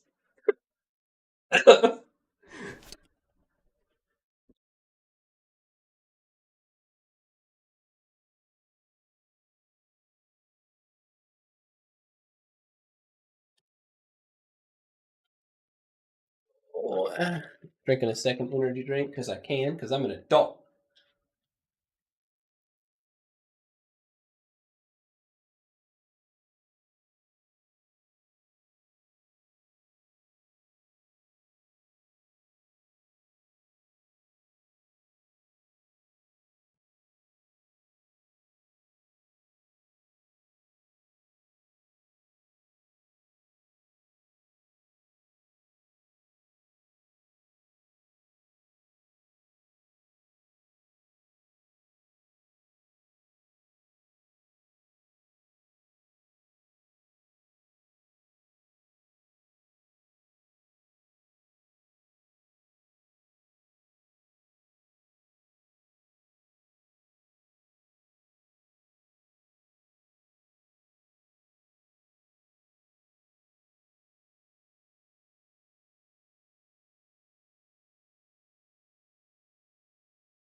Oh shit. I just hit a wrong button. It's fine. Everyone is fine. We're fine. Very normal, very human.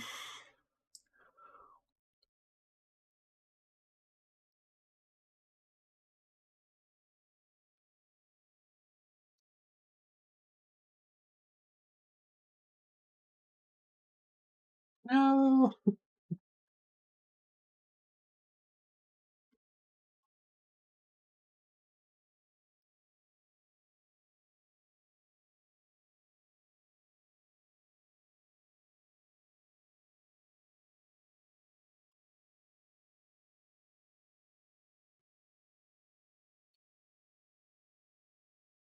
Hmm.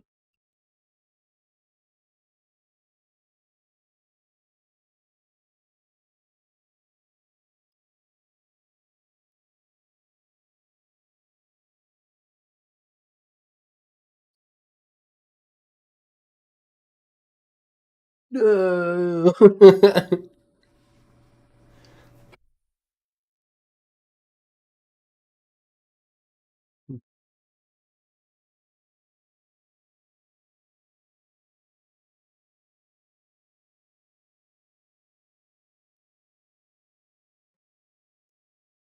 Dude, I love it.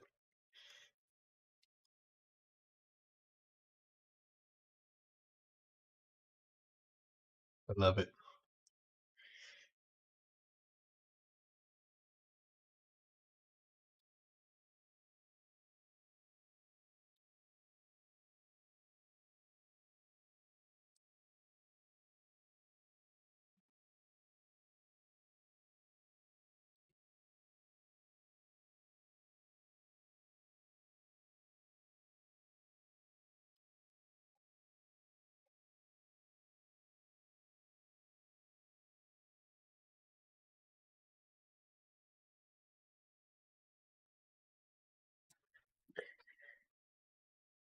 Do, do, do, do, do.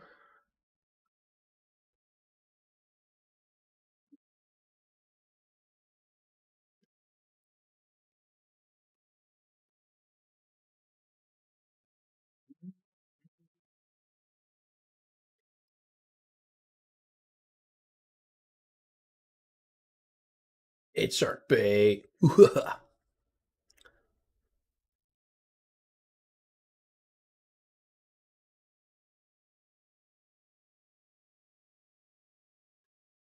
What happened, shark bait? You look. I don't.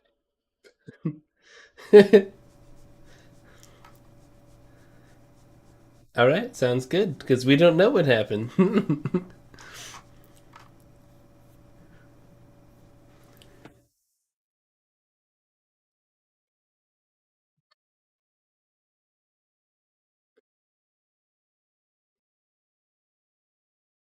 Sounds like you need a Joe.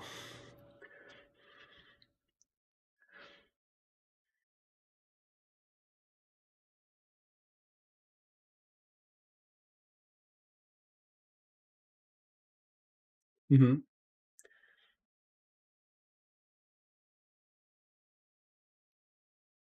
Mm, I feel that. The globe felt that yesterday morning when Windows went whoopsies. All right, I'm gonna bring us back. There's like a basically a Windows update bricked like the globe. Anyone who is using like a certain like basically antivirus program, which is pretty popular commercially, their antivirus program that those guys updated like made Windows update break when Windows pushed an update out on Friday. And so like dude, just global services went down. Like airlines, banks, it was crazy. It was bad.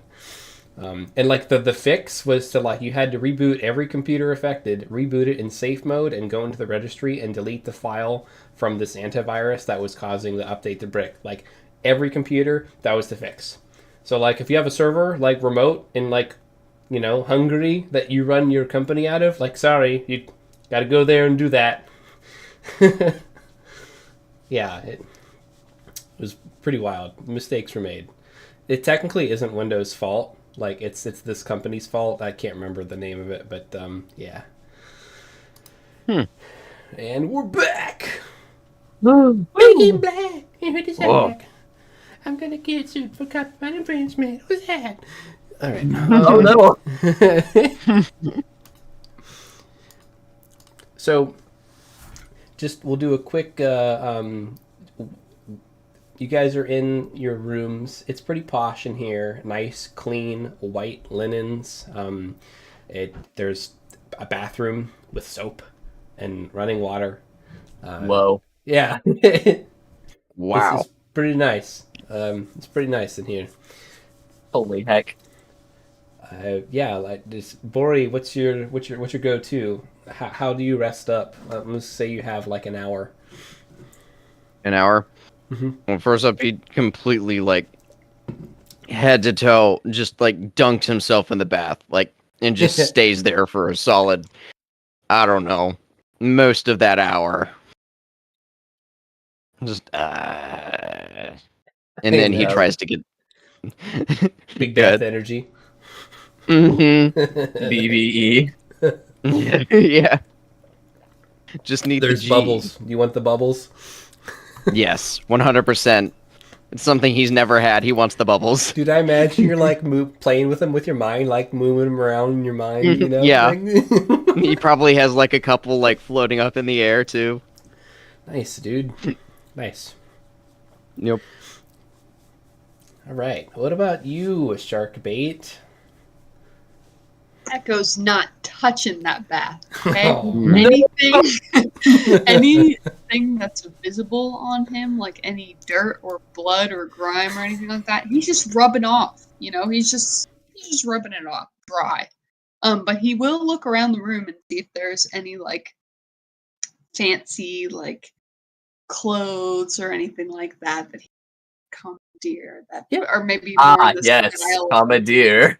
Yes. There are some clothes that appear available to you in the drawers, and there seems to be just kind of a simple selection of nice clothes that fit like different body types. He's gonna snag a hobgoblin outfit. What kind of outfit are you going for? What do you want to look like? Something colorful. So like there's a couple different styles. So there is like some simple robe-esque type outfits that are like plain colors. There are a couple kimonos, kind of like what Calcut's wearing, that are very colorful with very, very pretty floral and like bamboo style patterns. And there's also a couple, I think like noble-esque type clothing, you know, ruffled collars, pleated shirts, you know, nice pants. he'll go for a noble outfit. He'll be like, oh yeah. Most unwashed noble. Nice. Well, your clothes are Actually, clean, so yeah. There is that for now. You gotta start somewhere, right? I like it. And then he's just going to just nap the rest of the time. Just knock out. Take a Nice. little nappy nap. Very nice. And how about you, Annie and Vizal? I mean, this is just kind of like the hour downtime before we're going off to dinner, right? Yeah, I'm just curious how Annie would spend it. And it Yeah, doesn't he have to be in needs- the room. I'm just curious. No, he needs a deep clean for starters, just off the bat.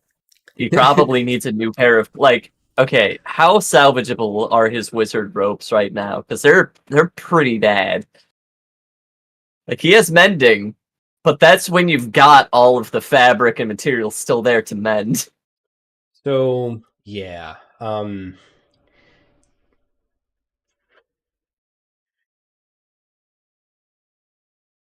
they are roughly salvageable if you attempt to fix them yourself.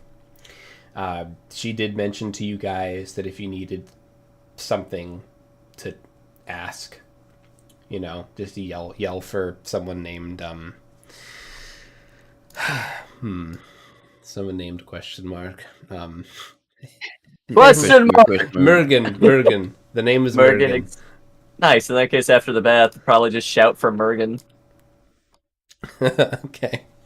Anything like these, remotely. So you hear like the precise clatter of shoes on polished stone as you see this well-dressed hobgoblin kind of turn the corner and meet you at your door. I assume that's where you kind of yelling from your room. Yeah. And she looks pretty young, and she's got some ceremonial paint on her face. Yeah, hello. How can I help you? I need a change of clothes badly.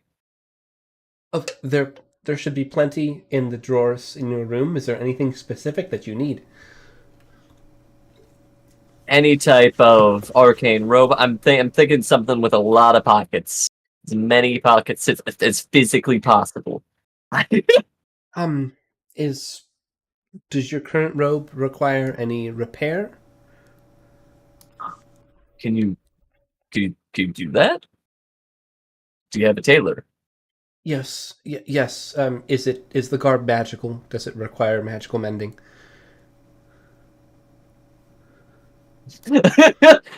And Bazal's like, no, it does not. Darn. Okay. I can bring you a robe with pockets, and we can get your your robe fixed up, and if we can't, I will let you know. We can at Nice. least clean it up and return it to you. Appreciate it. In that case, yeah, Bazal's just gonna wear something random in the meantime. This is perfect, actually. Roll me a 1d100. Happily. That's going to be a 78. Nice. Okay. All right. You hear a knock. Open. She returns. I think this should do. And she hands you a robe with a lot of pockets. Robe with a lot of pockets. Here, it's all the rage. It's all the rage. It's very practical, yes. Yep. Roll me. I could also just see Annie coming out of the room in just Roll like a full what? kimono garb. Roll me a perception check. Happily. It's gonna be a 24 GM. Yeah, each pocket has like a picture on it of random stuff. Oh no. Okay. That's actually really cool. And Bazal's gonna give me an example of just a picture I would see. One of the pictures has like a lantern on it. One of the pockets has a lantern. One of the pockets has a dagger. One of the pockets has a picture of a rope on it. One of the pockets has a picture of a sack on it. And there's other patches. The one that you see first is one that looks like a scroll, actually, with a 78. Why don't you roll me? Well, we'll do it later, but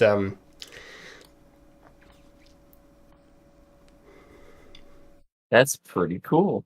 Well, I guess I've got this cool many-pocketed robe. Yeah, I've gotta know if like I'll probably reach for the dagger would be the easiest to explain away. 44. All right, 44. That's going to be. Let me check here. 13. All right. So, roll me 13. Roll me 12d100. Well, 12d100. Okay. Yep, 12d100.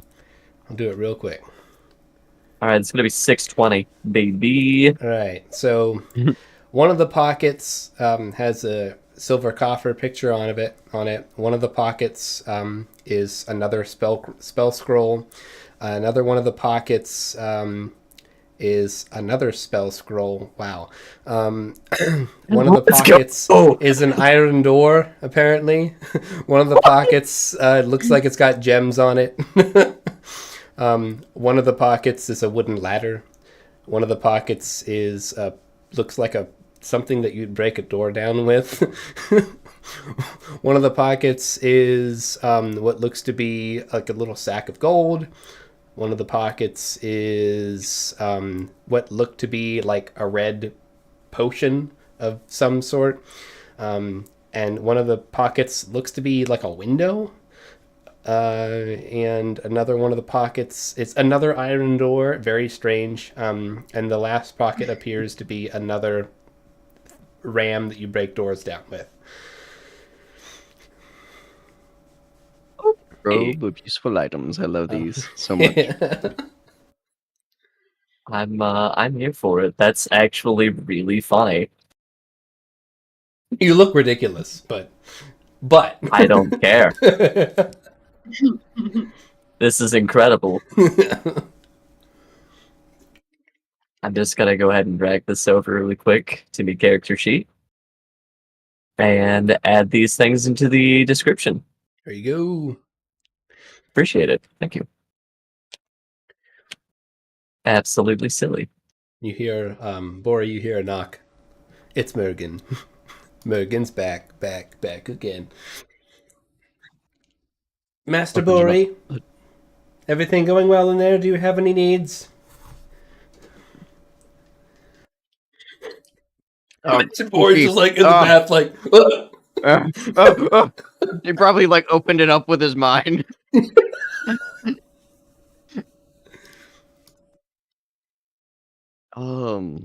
But you wouldn't have anybody that could get blood out of clothes, do you?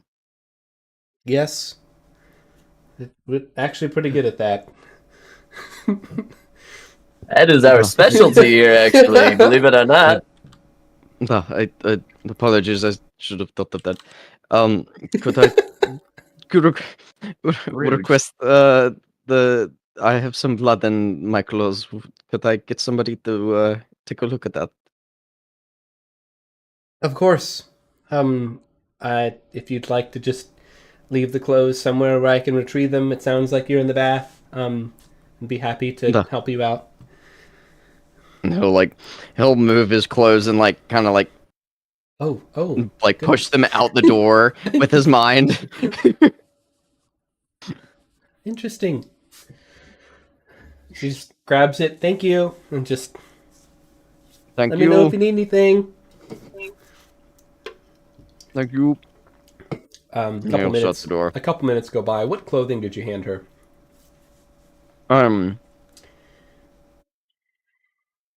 normal kind of commoner's clothes that are that he keeps underneath his armor. Okay, so like your work shirt and your jeans, basically, right? Like colloquially Pretty much, speaking. yeah. Yeah. So Mhm. a couple minutes later, she comes back. Cleaned up your clothes. Shouldn't have to worry about it again. Should be good.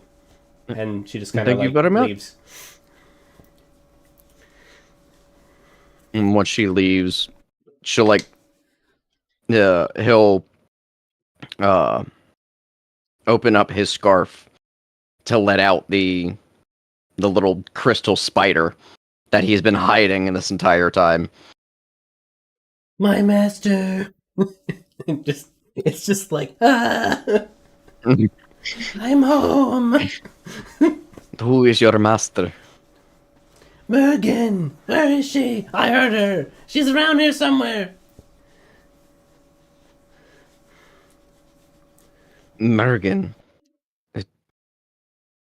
Who exactly is Mergen? She's my master.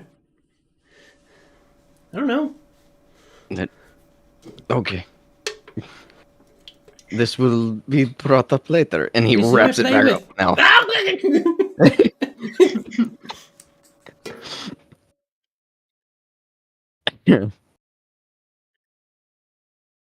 Yeah.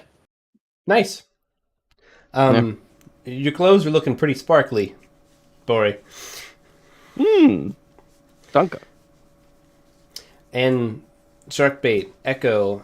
Echo receives a knock at the door. It's Mergen. Hello. Do you need anything? Are you okay in there? Yeah, no, I'm doing really well. I'm just taking a little nap. Hey, do you guys have any spare lard lying around? Maybe in the kitchen? Yeah, actually we do. And she closes the door and she comes back and she gives you this brick of questionable. It's just this vague brick substance that's slightly squishy. Yes. It Excellent. smells like He's meat. gonna rub that all over his body to add to his sheen. Roll me an intelligence. Roll me an general intelligence. Okay. Sure. Can do. This is the strangest lard that you've ever had, but you know what? You're rolling with it. You're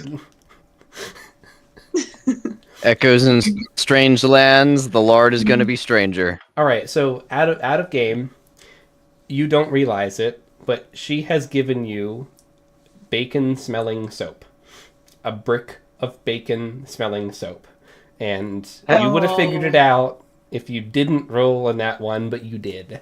And you were cleaning yourself with this bacon-flavored soap. She got you. No.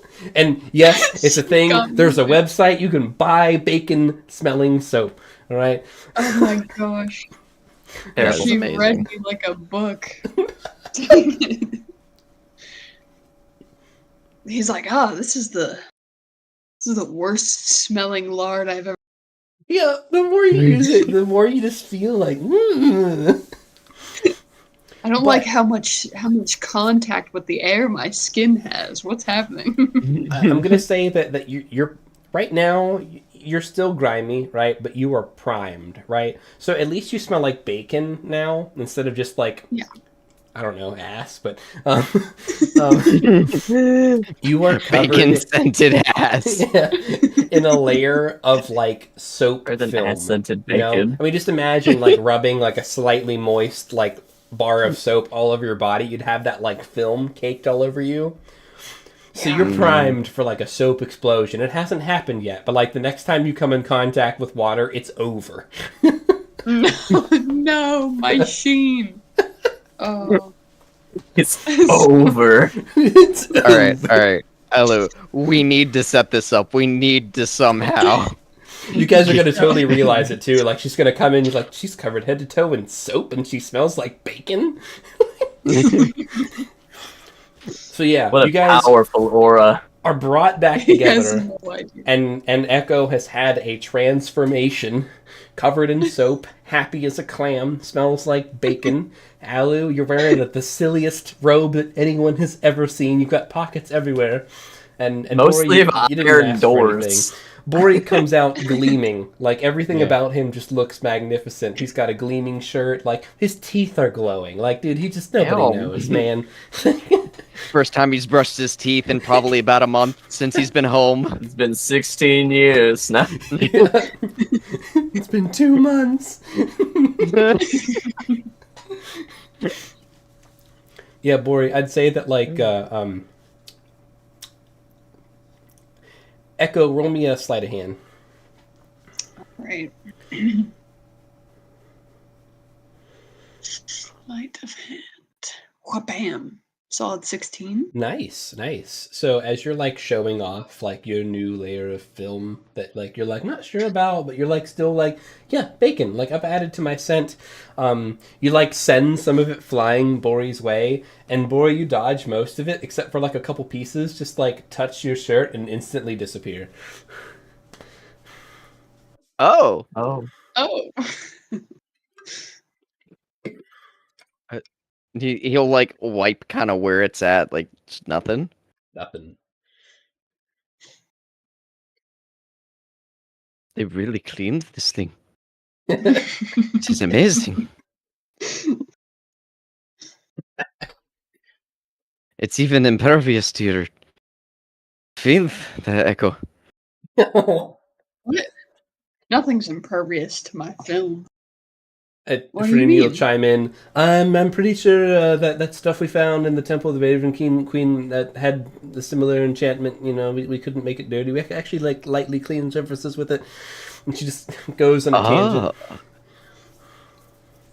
Echo, come here. Give us a hug. Oh, I never thought you'd ask. Do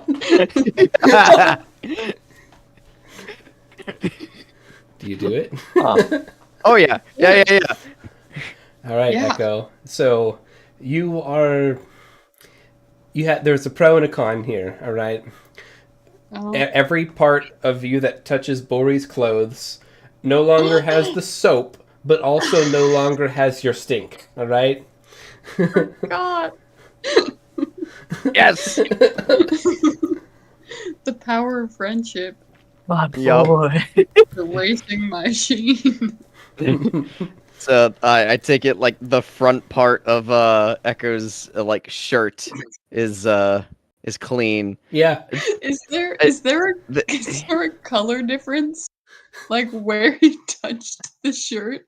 On you? yeah. Yeah. It's like, ooh. I also have one question. How tall is Echo? Because Bori, I think, is like 6 foot. Oh, let me check. Oh, he's 5'10". I don't know. Bori's Great 5'10". question. Echo's 5'1". Why is he so short? You're so Echo. small. Oh. How much of Echo's face like goes into like Bori's chest? This is the top At of least Echo's one head. side, right? Like right here. 5'1" So to there would be 5'10". one side of That's a Echo's mean face difference. that is Yeah. just completely clean. Turn the other cheek, brother. What? Max, he's like, what? Bori's laughing his ass off.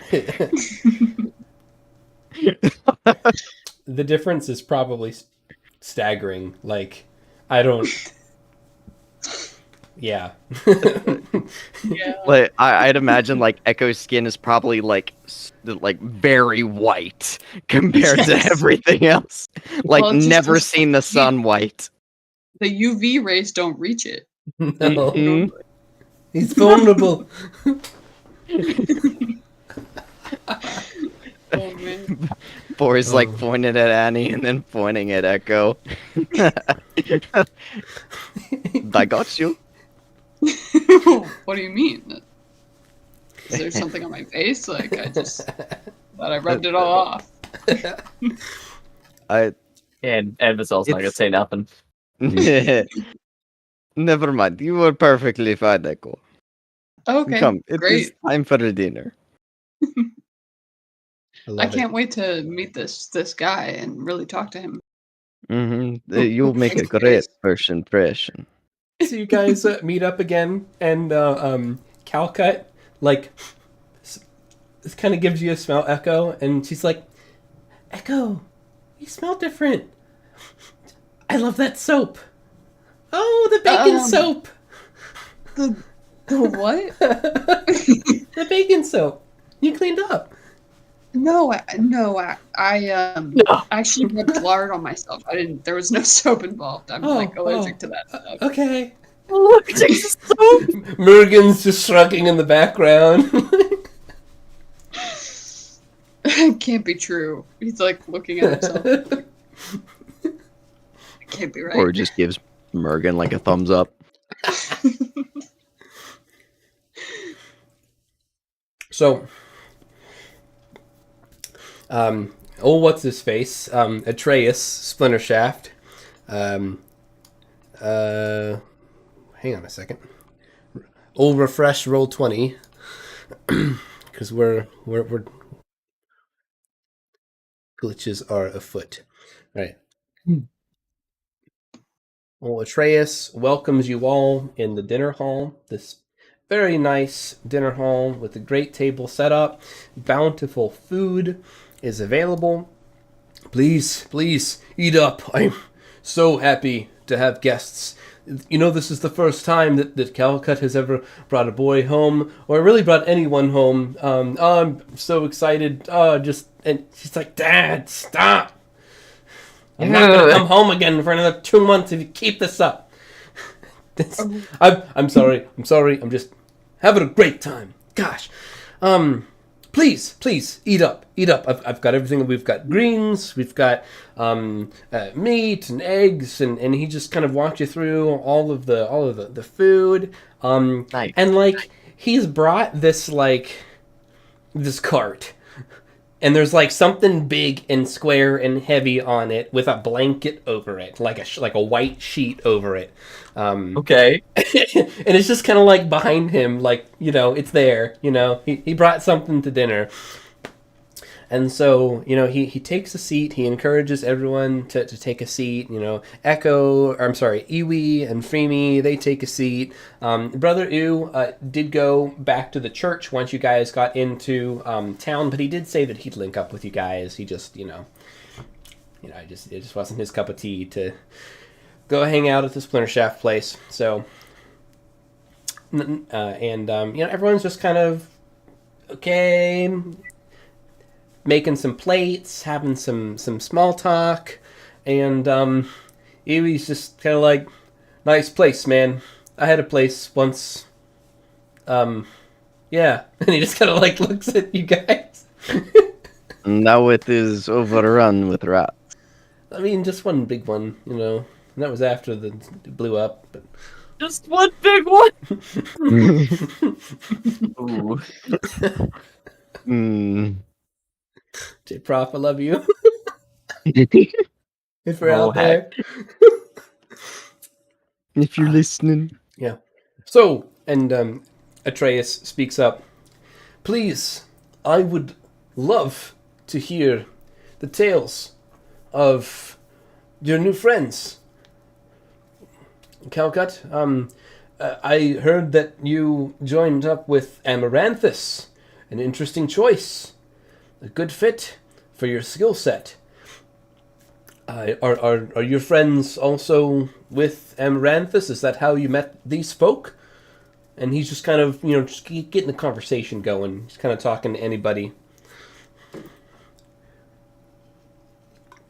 Well, interestingly enough, we are not associated directly with Amaranthus. We're actually the Stormcrows, a group of highly specialized mercenaries. We solve problems. And no offense, sir, but your daughter seems to find a lot of them.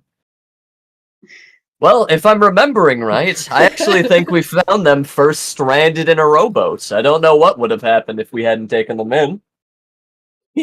He was actually almost like the tiniest frown a bit when you said crow. Like he got excited when you said you sounded like you were talking about birds, but then he said crow and he's like, oh.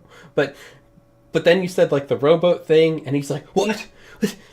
You tell me what happened. What happened? I need to know. Nice.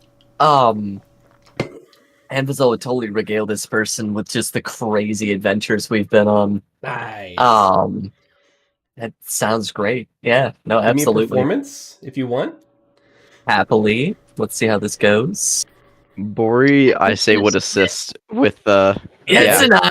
Dude, all aboard Thanks, the Bori Bori. bus. Thank you, Bori. Yep. And Vazal's just stating all the facts of just Anvizol's this not person a made a really compelling dumb decision, and then these people, oh my god, totally dumb. And this group, nah, man, yeah. So you're giving the facts. Go ahead and roll again for your inspiration. Bori's got you with the old Bori bus. Bori bus. All right, that's going to be performance. Even worse, 6. It's just and Vazal, your story is not landing. Echo, Not terribly compelling. It's not that it's not landing. too. Yeah, it's just it's sounding really bad. This guy's man, maybe I should never let my daughter out of the house again. It's actually Echo, how do you He's not save the wrong. situation? I'm getting in there oh, but the water was so nice that day. It was just such a great swim that everyone had, and yeah, sure. The whole boat tried to eat us, but it died really quickly actually, and it wasn't really that bad if you really think about it. Yes, Oh. the hero of that entire tale was Annie himself. He was the one that and the whole tore up the heart. yeah, it wasn't even that bad. He's just trying to soften the a little bit as Anne was Mhm. we almost died here. We almost died here. These people almost killed us. These are the ones that died. Yeah. Their names be remembered.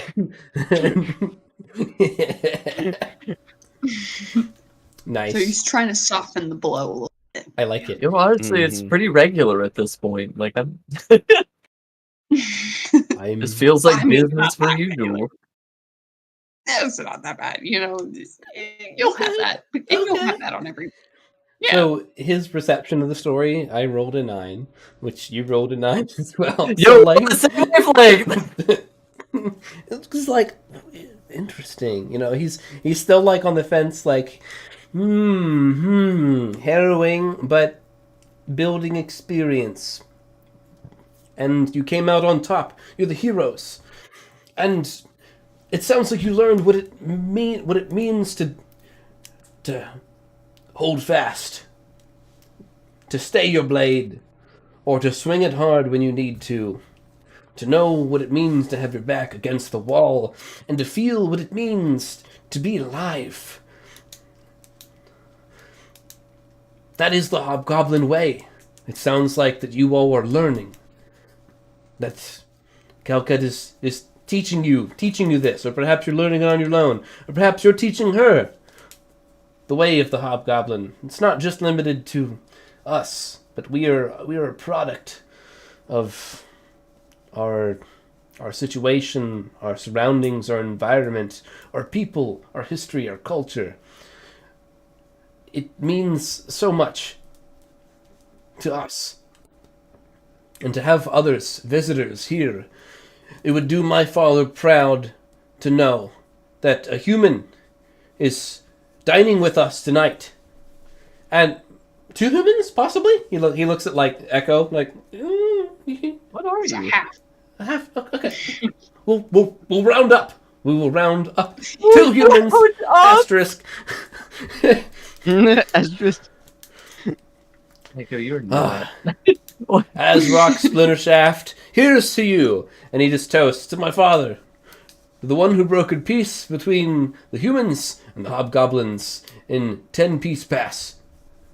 May his name be remembered. Toast to that. Here, here. Dude, he just like slams it down on the table. The table just shakes. The solid table shakes. You know, you see like this like reinforced metal gauntlet in his hand just crushes a bit, and he just slams it down. He kind of like tosses it behind him, and he just yells like super crazy, like More. Another! yeah. Another. Incredible. So he continues to just talk a little bit about, I guess, you know, his family, himself. He shares a couple silly stories about Calcut, and, you know, some of her little silly adventures growing up. And later on, you guys see someone else shows up at the dinner table. It's another hobgoblin who's dressed a little bit differently than Atreus and Calcut. She's wearing a little bit more what you'd say like noble, normal clothing instead of like the Eastern influenced clothing. And so this lady is welcome. She looks a little bit older, got some wrinkles, but probably genuinely maybe like a more attractive, older hobgoblin. Hello, everyone. It is a pleasure to have guests over. Oh, I'm sorry. Please allow me to introduce myself. Man, I had her name somewhere. It's Ivy something. We're going to call her Ivy. My name is Ivy Splinter Shaft. I am mother of Calcut and proud wife of Atreus here. It's a pleasure It to is meet an honor you. to meet you. May I join you all? Absolute pleasure. Please. This is your home, is it not? Yes. It's been some time since I've seen her daughter. You've been gone for what, 2 months now, dear? Oh, yes. I pray that your journeys were enjoyable, fruitful, and you learned something. They banter a little bit. And she looks at you and Vizal. We Hit don't me. see many humans around here. Pleasure to make your acquaintance. You can assume that like introductions have been made at this point. Yeah. The pleasure is all mine. How long are you all staying in Calgully? A We- couple days. We're here on trade. As long as it takes for that to wrap up, would be my estimate. Here for the auction, it seems. Da. Yes. It's a big deal. A lot of folk come from all around Rodinia to trade here. I'm sure you will see all kinds of different things if you stick around long enough. And it appears that my husband is fast at work entertaining you with his stories. She just kind of gives him a slightly facetious smile. Oh, yeah. And she kind of just helps herself to some food. And it looks like after a while she's going to go ahead and dismiss herself and, move on to whatever she was doing, unless anyone has anything that they want to ask her particularly. I don't mind. I hope that you all enjoy your stay. Please stay as long as you like. It's so nice to have guests. And she just gives you guys like a little polite bow and a curtsy, and she goes back out the door that she came in. Nice. And so dinner concludes, and Atreus, he's got that like excited, crazy look in his eye. He's like, and he grabs a little cart. He's like, now, you asked me about something earlier, Envizal, human visitor of Calgully. You asked me about the Alragak. And I would like to give you a little story from our history, our culture. And he pulls the sheet off of this tiny, like, brass-looking bronze cart. And there's what looks like, I don't know how to describe it. It's a stone tablet that has an actual, like full pane of high-quality glass over it, with, like, a bronze, brass, polished border around it, a box. Fancy. Just look here. And he just holds it up, and you can see that it's this old-ass stone tablet that has crumbles on some parts, but in general is about this big, and has some ancient scrawling on it. Echo, you can see from where you're at the table that it's this ancient hobgoblin dialect. You wouldn't really know how to read it, but you can recognize that that's probably what it is. Give me a second, I got some...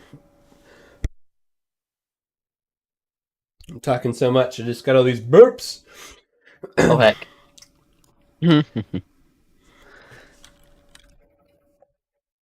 And so he kind of shows this encased item. Like, think about how like relics are portrayed in museums. That's the best way I can surmise like what this is and how it looks and how it's preserved. This is a tale known as the Prophecy of Hope. That's what it's called. I would like to share this with you. It will answer your question, Anvizal. Perhaps I can read it at the table. And Calcut just kind of like elbows you and Vizal. And who's sitting next to Calcut?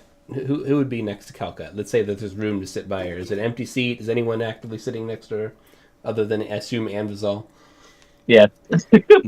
Boring. So true. So she elbows you two and kind of gives you a wink, Echo. Just like old times, regaling her stories about, bedtime stories. And he proudly reads, "In the days of twilight, when the blood of kin..." And he, walks away from the stone tablet, but he's still saying it. He's obviously memorized it. Ah, yes. Yep. In the days of twilight, when The blood of kin stains the earth, and the drums of war echo ceaselessly. A time of reckoning shall descend upon Calcully. The Caladun, once united clans, now fragmented and lost to the chaos of others' making. And Visal. Hit me. Time stops. Ooh.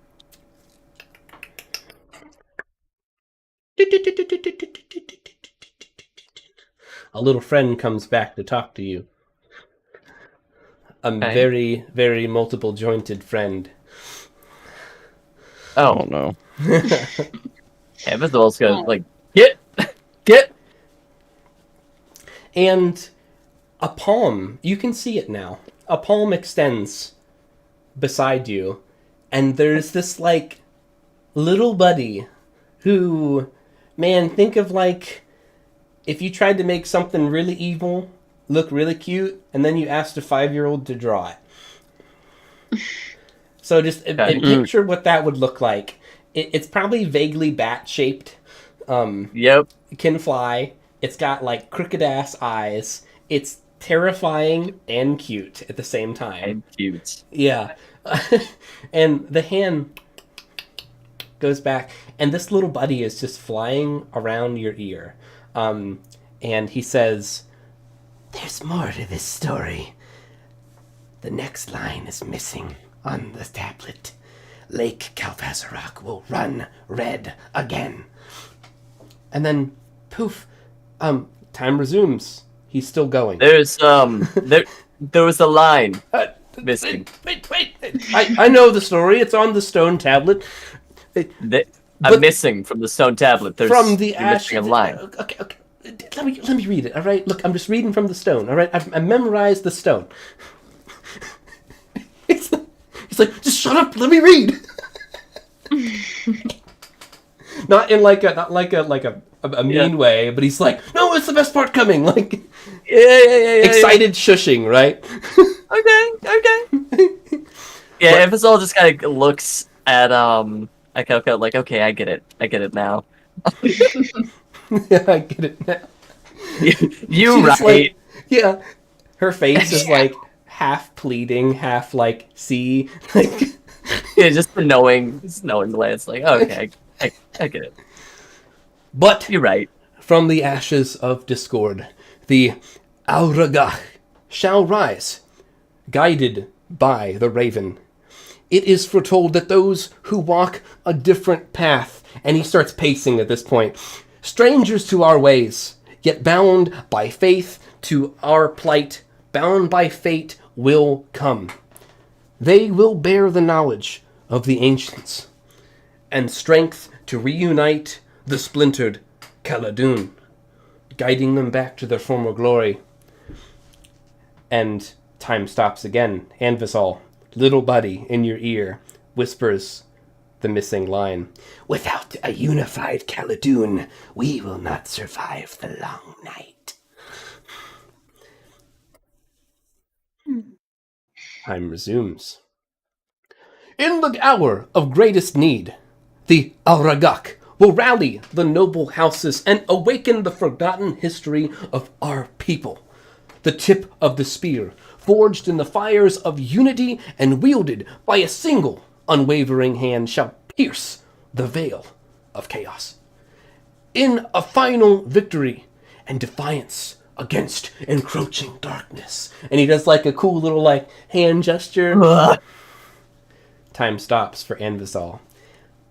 He forgets the part where the shaft of the spear shall splinter and break. Time resumes. From this new act, a new era will dawn. Should the Caladun embrace this unity and rise together, they will cast off their chains of chaos and forge a future of strength and honor. Strength and honor, yet if they fail, their legacy will crumble to dust. And he just does this like super dramatic, like, oh. And the city shall fall into eternal night, consumed And time stops one more time. And Anvizal, little buddy in your ear, whispers, "And the door shall open. Evil slips inside." And he flutters away. Huh. Yeah, that's And time resumes. And he just... Hey. Echo gives a golf clap. Nice. Boar does the same. He does a what? A golf clap. Oh, a golf clap. Golf clap. Nice. Your texts are missing some of the original lines. He just, like, cocks your head at you, like, goes over, Incomplete. picks it up. He's like, "What do you mean? It's all right here, right?" Not all of it. At the beginning, you're missing the line, Lake Kalvazarok will run red with blood again. Near the second stanza, there is, without a unified Khaldun, we will not survive the long night. Near the fourth and final section, the shaft of the spear shall splinter and break. And at the very end, round, it like kind of like goes over in his head. Then the door shall open, evil slips inside, I believe. Like, are you getting this? Are you making this up? Like, he's genuinely, like, perplexed. Like, how do you know this? It told me. What told you? Aldragak. It very emphatically seemed to suggest you were missing lines during your conversation. But Alragok should be...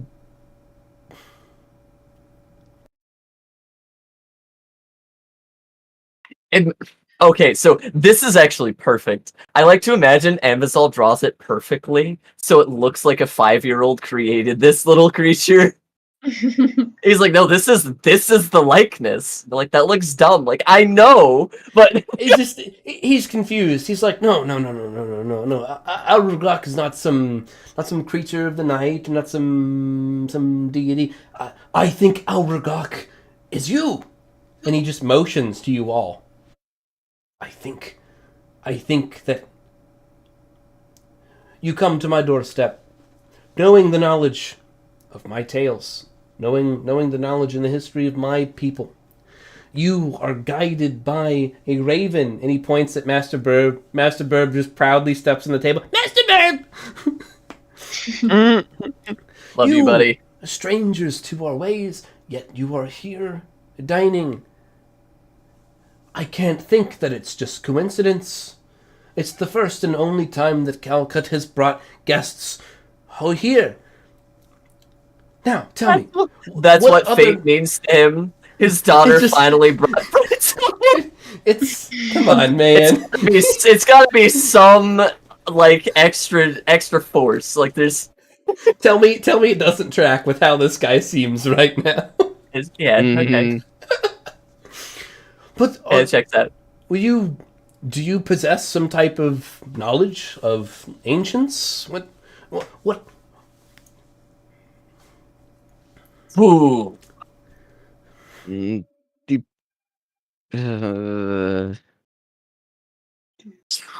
So, yes, no. we can we, like, you know, what can we say? Like, he'll turn to, like, Evis will turn to the party. What, like, how much are we going to let out right now? The things we do. I mean, he whispers to Annie. We do know ancient knowledge, but I don't know if it's connected to them, though. Calcut. And he just, in a very, like, low, clear, and serious tone. Calcut, I would like to show them the dig. And she just kind of, like, gives him, like creation, ancient and evil. She hasn't answered like how she feels about it, but she definitely gives him like a skeptical look. Like, look, I trust them, but I also only met them a few days ago. Just he seems to be unbothered by it. Do you want to know more? Desire to know more intensify. Yes. I do. You can walk away. So- Or we walk away. Our scholar here wishes to know more. I Then I don't like when people speak for me, but I do. I do. You I do. seem very interested, so I will go along. Since those spiders were talking about something of bad blood, and that yeah, Hellcut here is supposed to have some sort of child in the family or something back home. What? It's just- Yeah, that's what. Boring. What happened to those little bastards? He squints.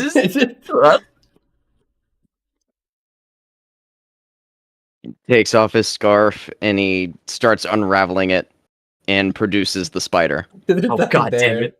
That's fine. He went invisible. Nice. In that case, you should you leave. feel him. He's right there. He's just invisible You should- right now, Boris. You should put the scarf on top of him. Just the out. Bora just taps on his head.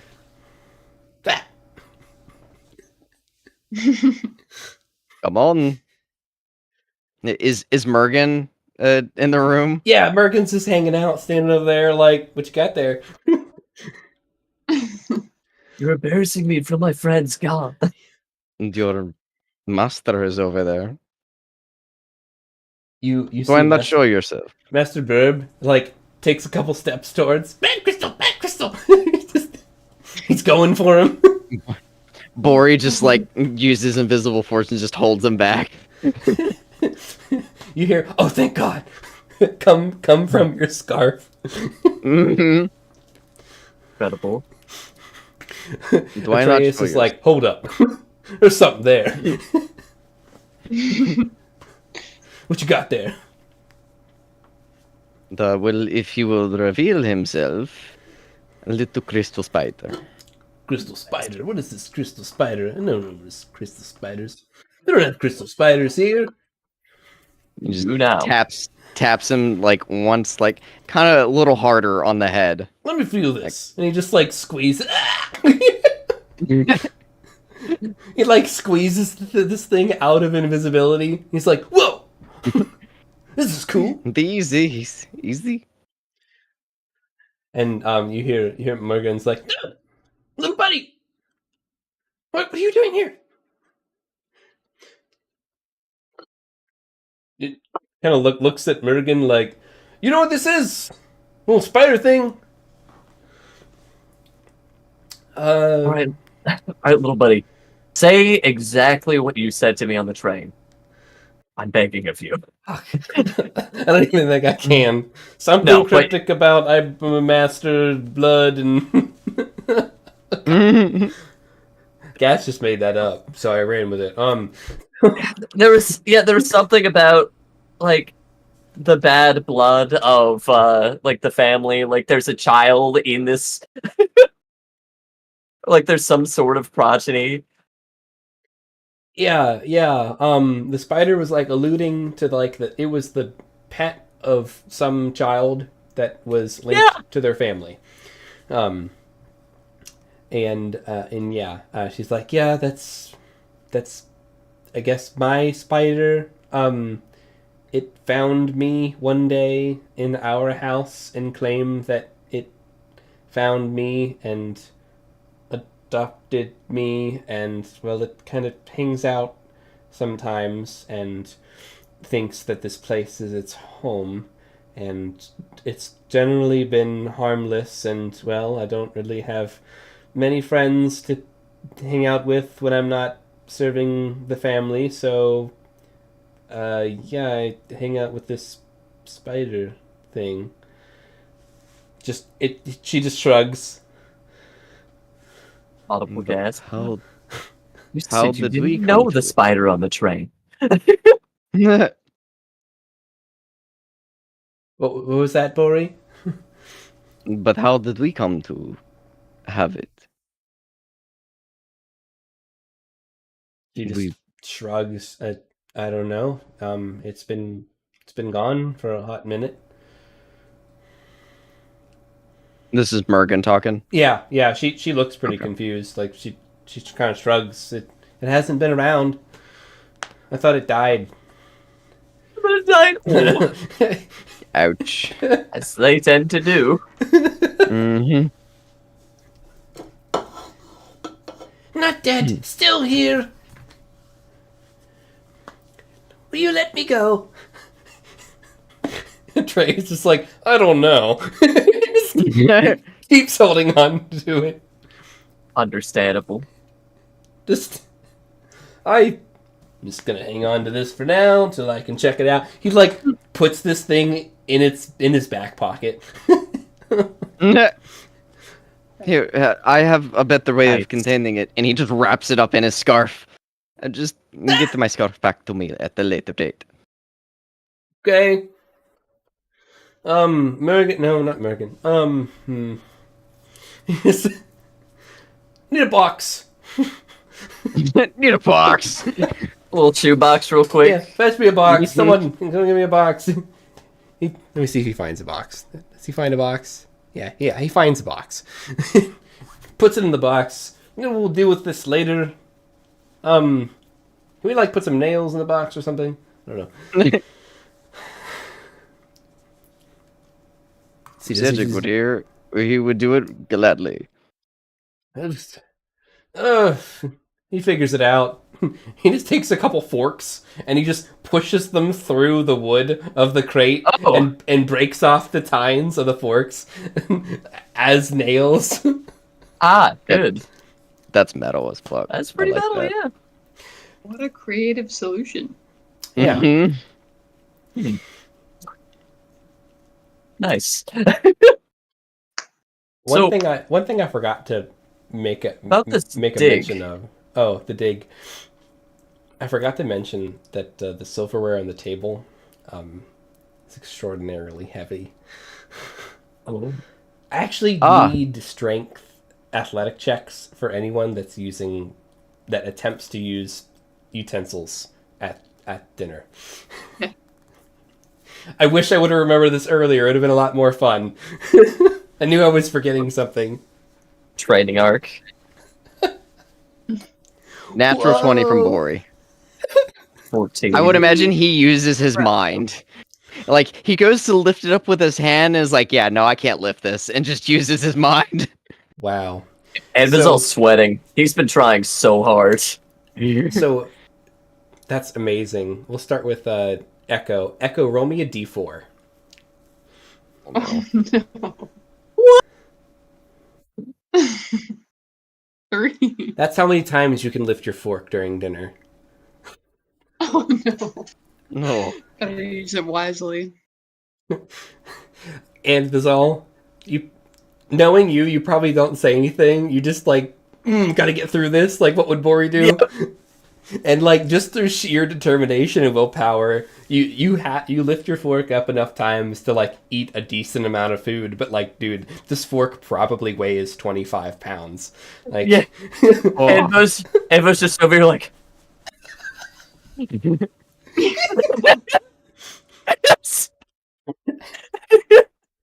And Calcut's actually like, she's eating normally, but she like keeps looking at Anvizal like, like, bad. Hold on, here we go. I just found. It's one of these for Anvil. Put in memes.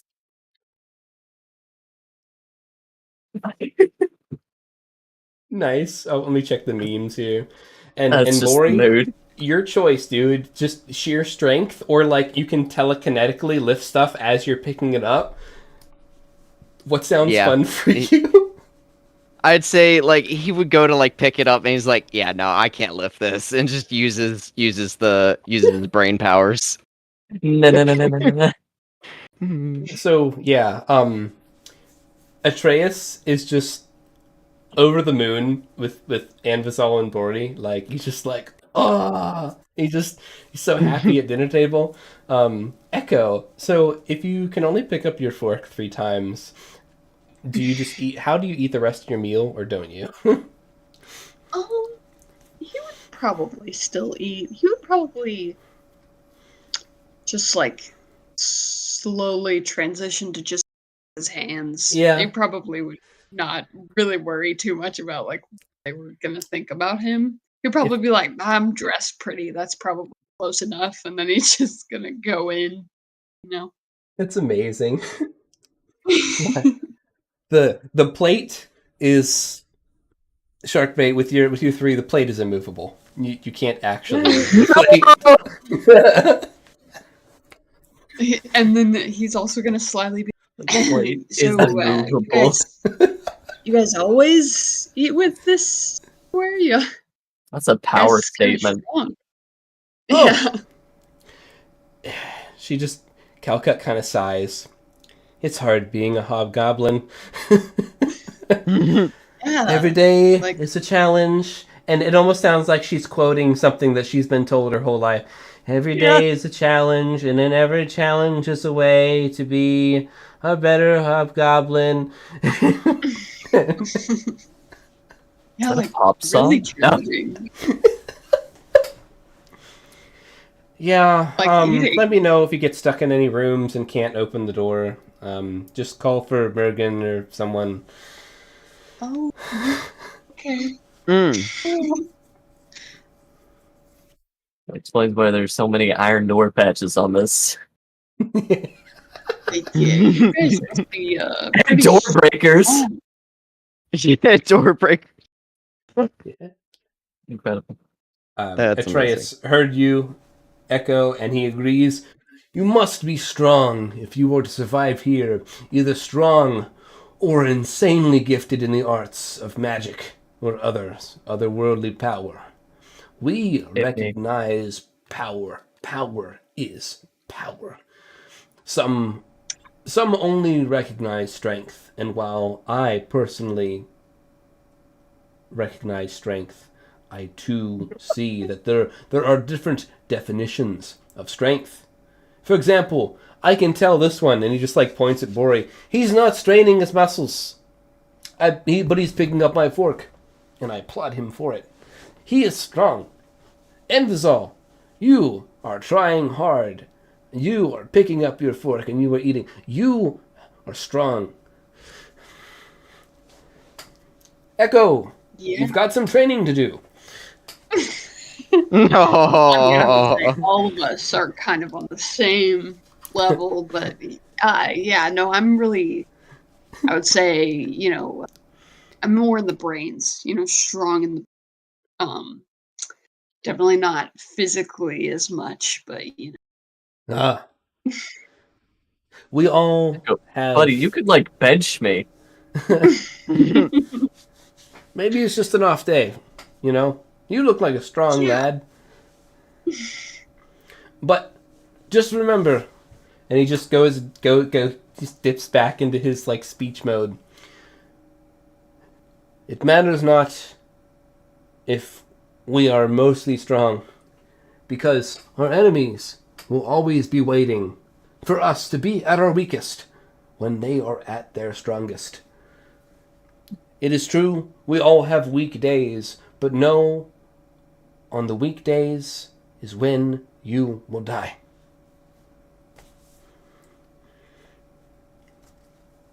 A Damn. little bit of hobgoblin wisdom for you. Always Like for be sure. prepared. It's a saying. Should I be worried? Oh, it's just a saying. I'm just saying. It's just a saying. Okay. There's I another will saying. find There's another you at your hobgoblin saying. weakest. Yeah. You must threat. always be at your strongest, especially here, especially in Kelgully. It's important. But we have another saying, if it makes you feel better, that you can do everything right. And you can make every decision, every strategy, every move, every swing of your sword can be perfect.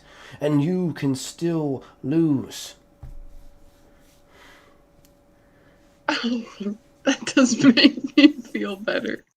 Thank you. Welcome. That is the glory of it.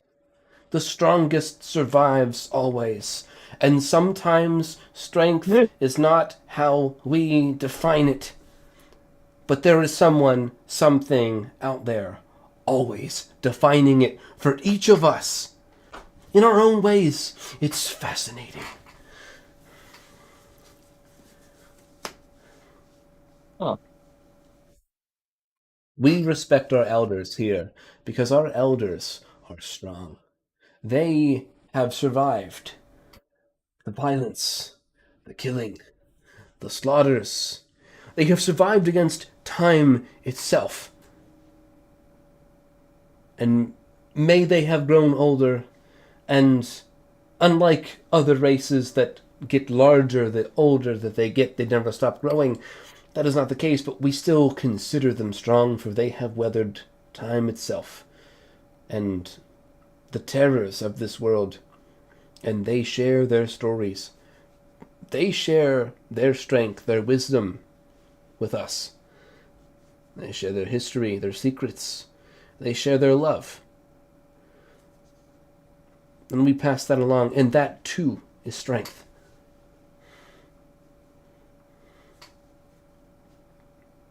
Knowledge can be strength.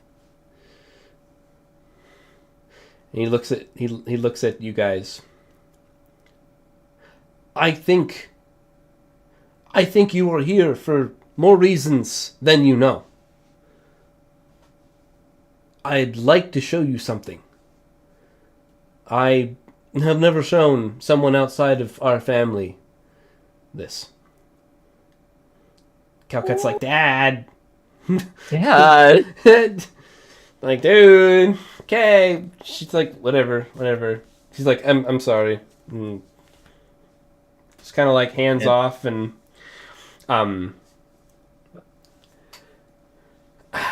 she's like, as a sidebar to Bori and Anvo, because you guys are right beside her, like, look, I love my dad. I just think that he's a little off the rails with some of this stuff. I don't know. We've just never agreed. On this. So I'm just. He is enthusiastic about his hobbies, and he wishes others to join him in his enthusiasm. It is admirable. Albeit you know more of it than I. I definitely feel like I should know more of it. After what I saw today, I don't think I could be surprised. I just Come with me. And he gestures to, if you guys follow, he leads you all to like the center core of this Pueblo manor, and he takes you down a winding staircase that goes in 90-degree angles, down and down and down and down. You're on the staircase for probably at least like 5 minutes of just straight descent. And it's getting to the point where you can feel the air is actively cooling. It's getting a little bit cooler the more you go down. And you can actually feel that like there's a little bit of like moisture and water in the air. It's not just super dry.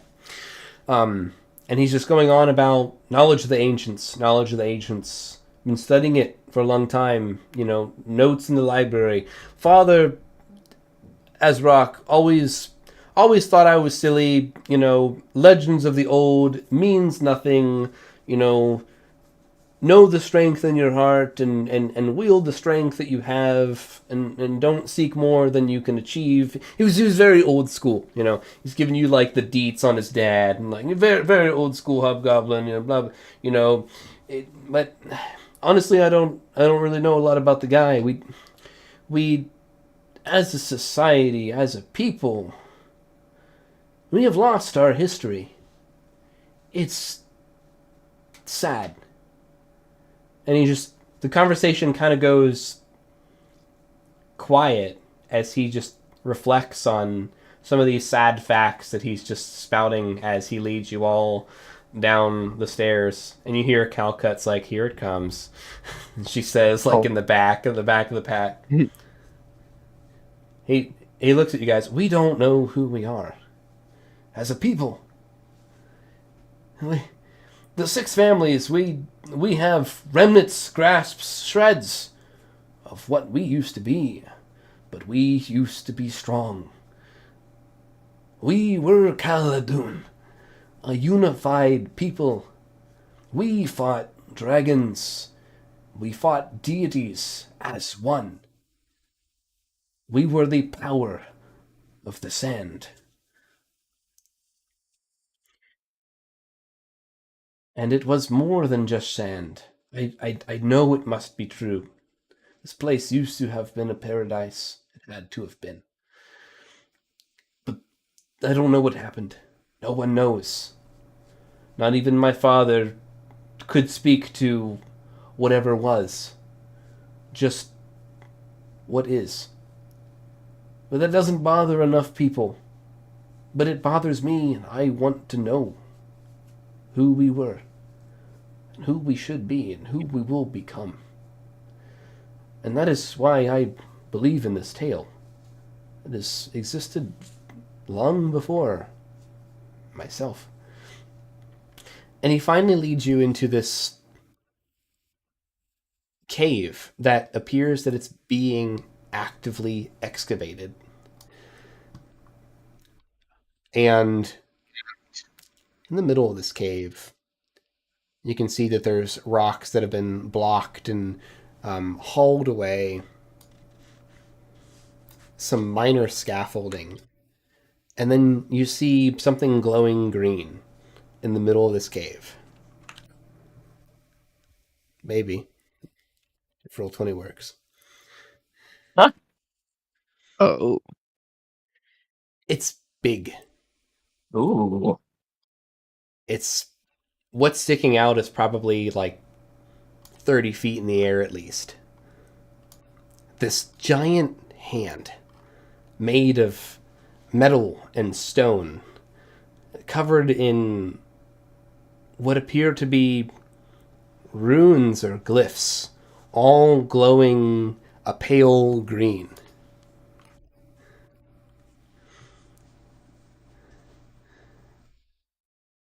The dig. My father found it. And we have been excavating it ever since. What do you know of things like this? Any motions to this giant stone hand that's coming up out of the ground in this cave?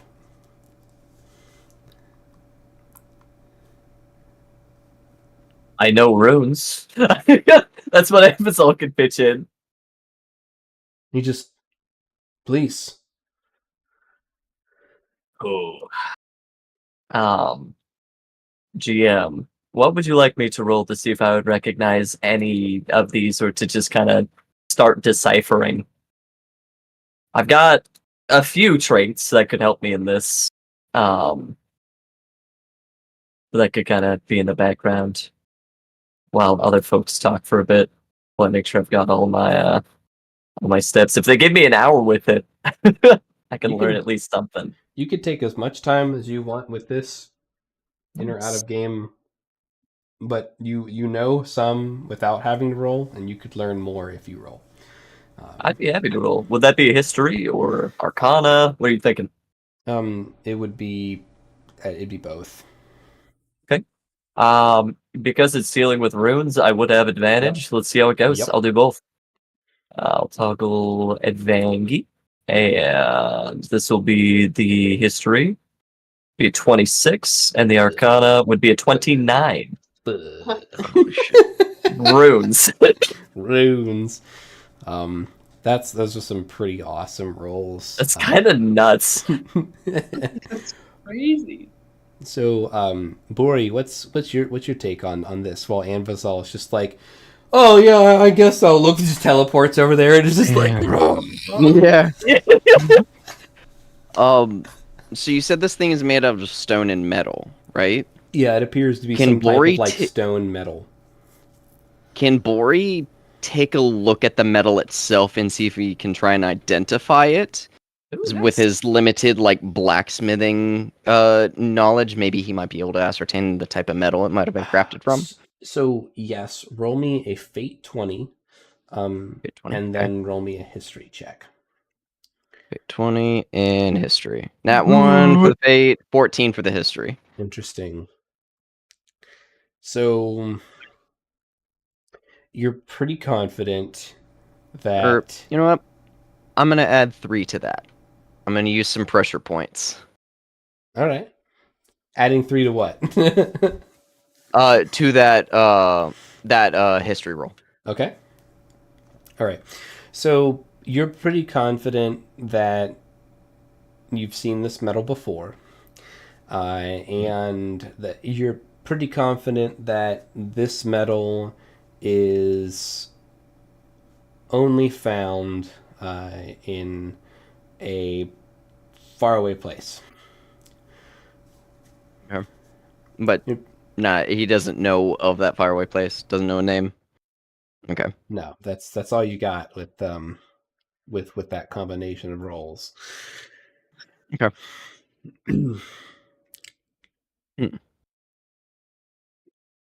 Interesting. No. Yeah.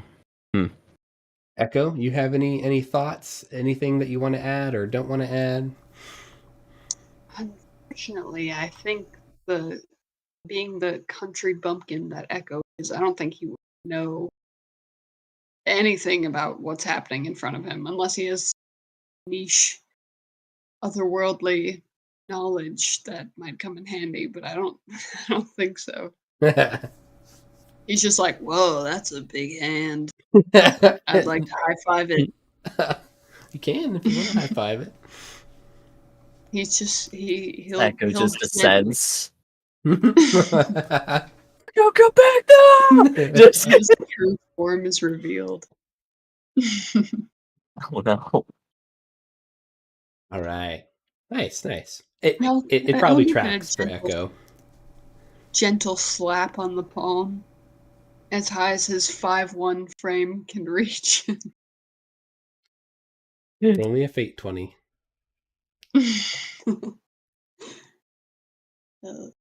I hope he has basketball leap. Just gone. Mhm. An 11. Right. So nothing happens, but it felt kind of cool. Yeah. All right. Incredible. Calcutt's probably like, oh my god. It's like, my dad is showing everyone his like toy train collection. Like, I'm done. Hey, it's a pretty sick toy train collection, though. I'm just saying. Yeah. So, Anvizal, you Hit me. rolled a 26 and a 29 for a total of Mm. over 50 combined. It's nuts. We're cooking. Oh my Like, god. It's almost the maximum roll. It's pretty nar. I it was love it. up there. Got an 8. Yeah. Mm-hmm. So immediately you recognize the style. You've seen this style of runic work twice now. First, in the Raven Queen Temple, the Rune of Power. Then, at the bottom of Lake Kalvazarak, the Rune of Sealing. The same rune work is all across the entire surface of this arm and of this hand, in details as large as rocks bigger than you, and details as small as the tip of a calligraphy pen. And the more that you look at this, the more that you can see that the details that are small compound into different runes of differing sizes, to where it's not just big runes and small runes, it's small runes that are linking together to make larger runes, and in between runes some of these patterns link up, and it's almost like art that could just bring you to tears, because of just how powerful all of these overlapping connections are. And all of it, yeah, it's in the same style that you've recognized, but it's in a language that you don't recognize. The language appears to be the same script that tablet was written in. Nice. That means Free can help. Oh, the Maybe. hobgoblin tablet that you guys No. Okay. Like, so what you can determine. Echo, that means you can help. Yes. Maybe. Let's go. Echo can figure out what the secrets of the old language are. You know, she can probably figure out some old goblin. But This here's is exciting. without knowing the script, you can still piece together with these rolls how this magic works, because you've seen it. You've seen the structure of it, and you're starting to understand that structure. So Nice. there's 3 parts, just like the other 2 runes. The first part is establishing a connection, and you've now deduced through tried testing this hypothesis that a connection is being established with the spirit continuum. You've got that now. Then the second part is a method of channeling, and that part you've learned that is the communication of the power of souls transferring from the spirit continuum into a container. Whatever that container is usually what the rune is marking. In the power rune, that container was basically channeled by you when you fired that laser beam through the Prince of Frost and Darkness. With the sealing rune, you guys sealed that breach. You know, that was the container. And with the way that the rune is structured, the container appears to be this entire form, whatever this arm is and is connected to.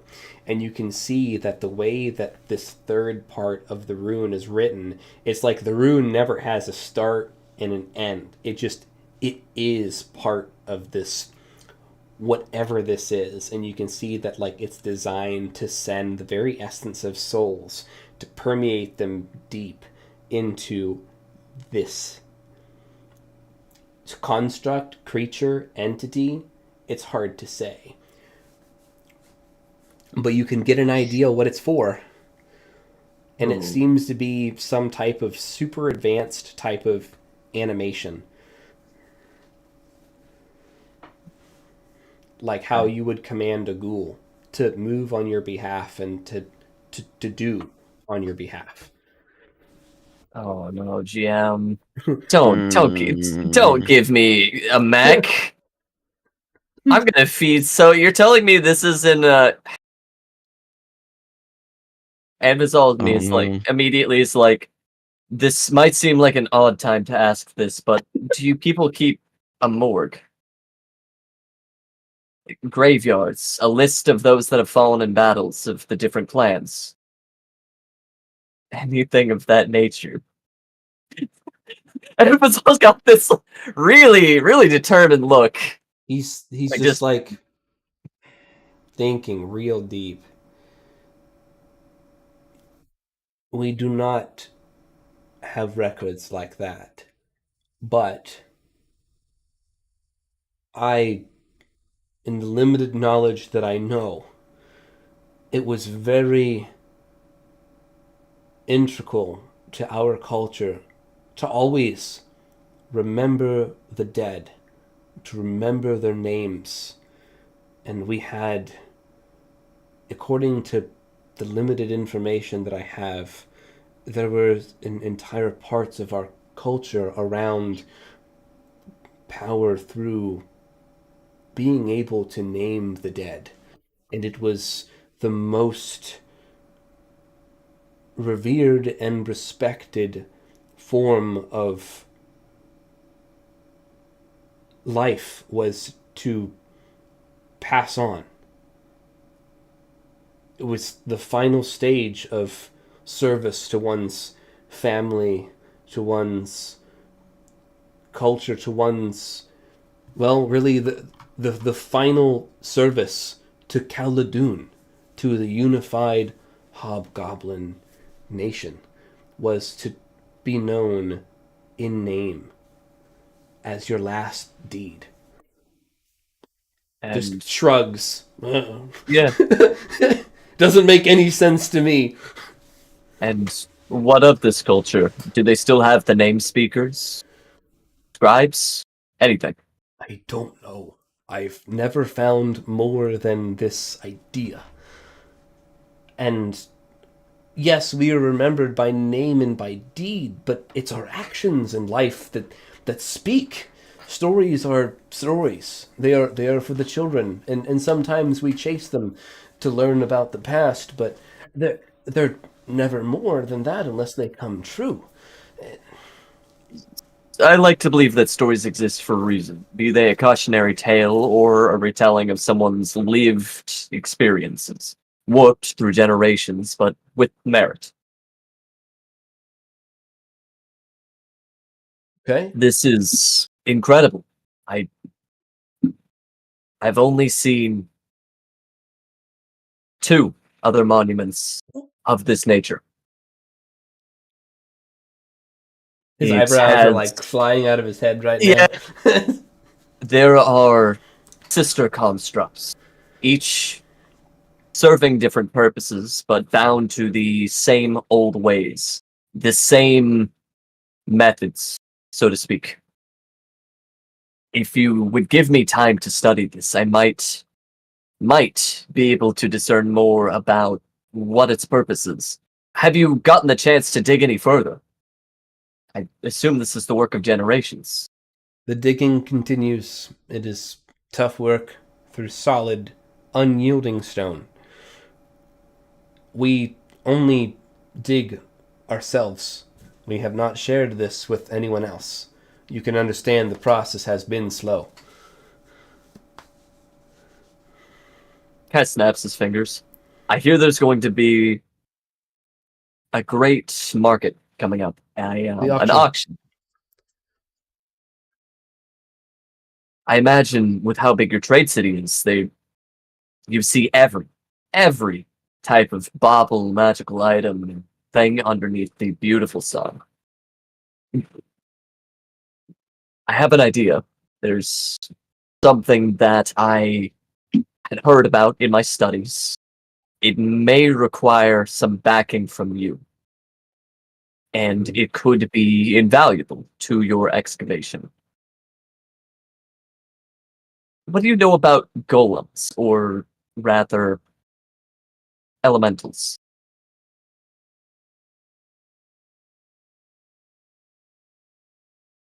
Very little. Very Well. little. The only thing that I know personally is that there is one elemental that is in fact worshipped. And this is the Church of the Fire Knights. Okay, we can work with this. We're not going to be stepping on a religious ground here. No, I could seek out an earth elemental on your behalf. They do the work of 10 men, never tire, and better yet, they don't tell secrets. The magic of elementals and golems is lost on us. It's not part of our teachings for some reason. I don't know why. So I'm interested in knowing more. That's given me some ideas. We have much to talk about. Brain hurty. No. Yeah, we should do it. We should do a check-in. It is getting late. Ooh. I am definitely feeling pretty tired.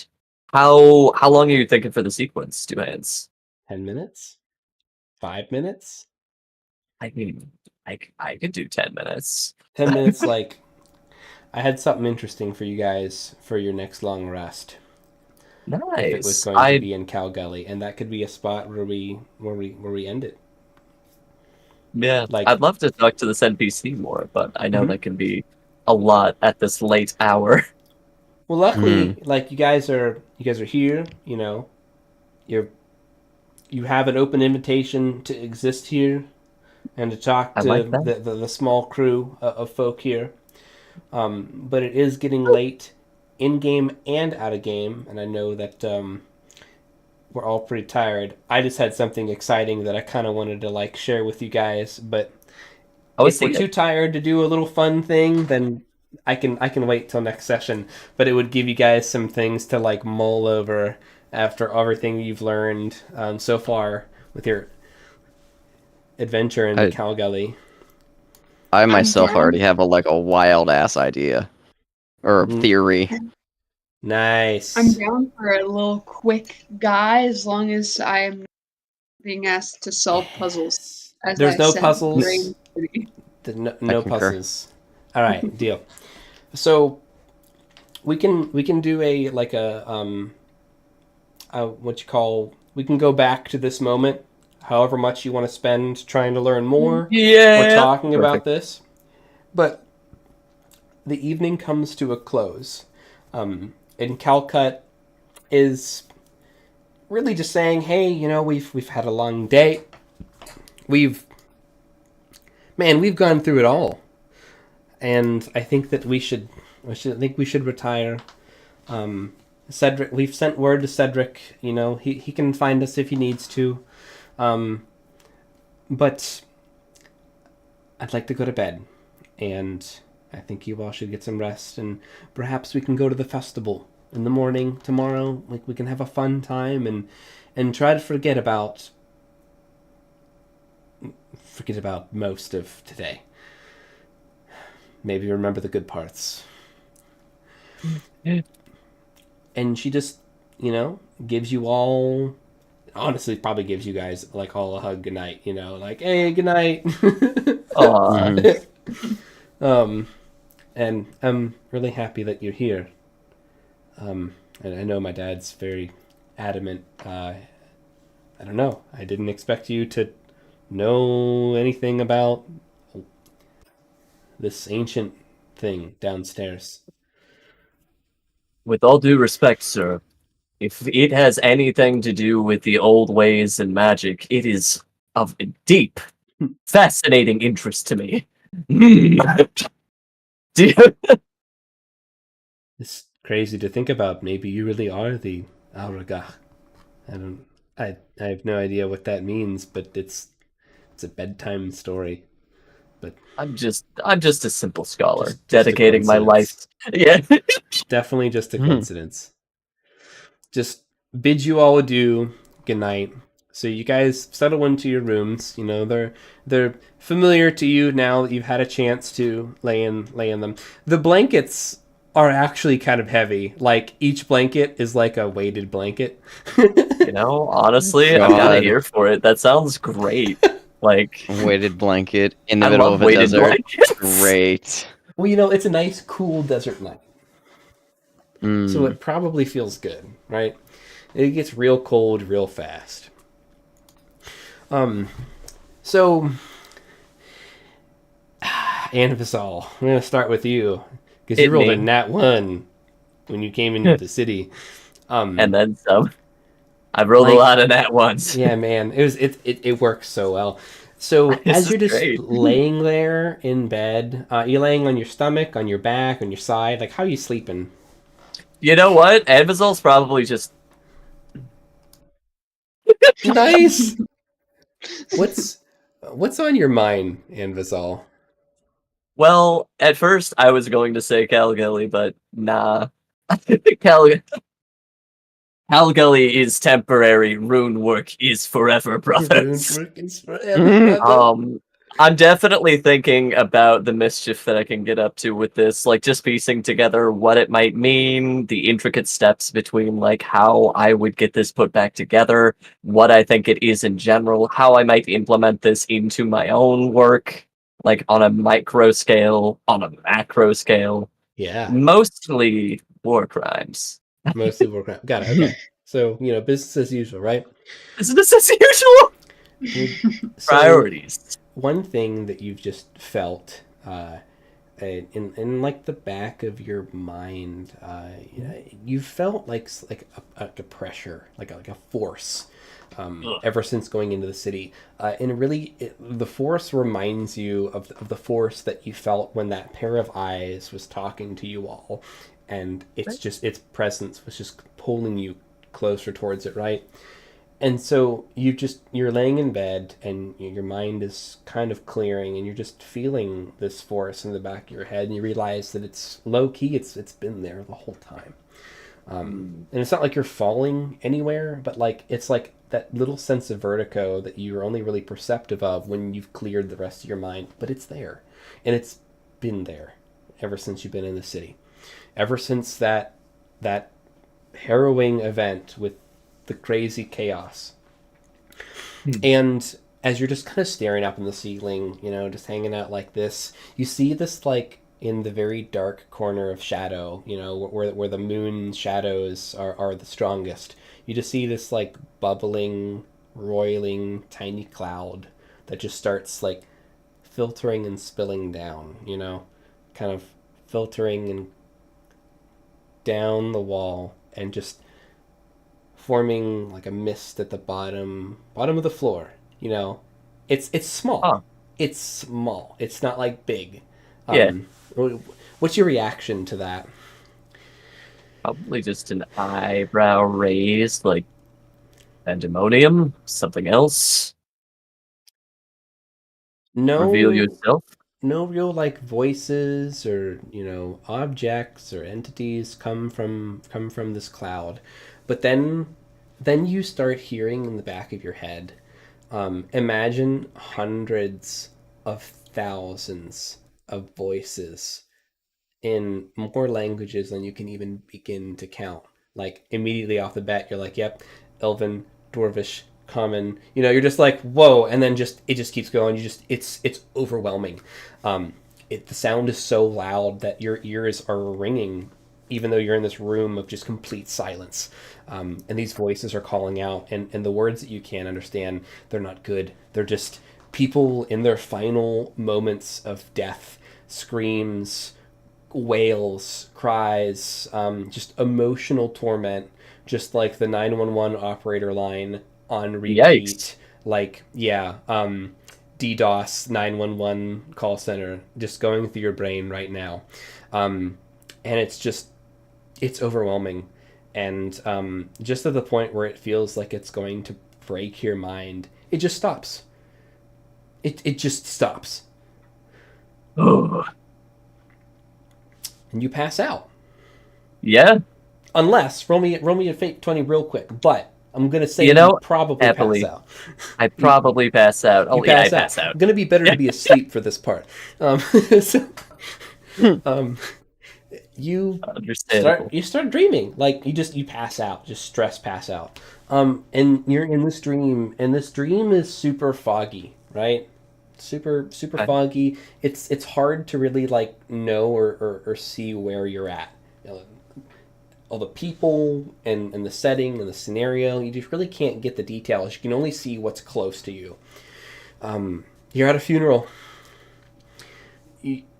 Under what feels like the scorching sun. You are one of the pallbearers.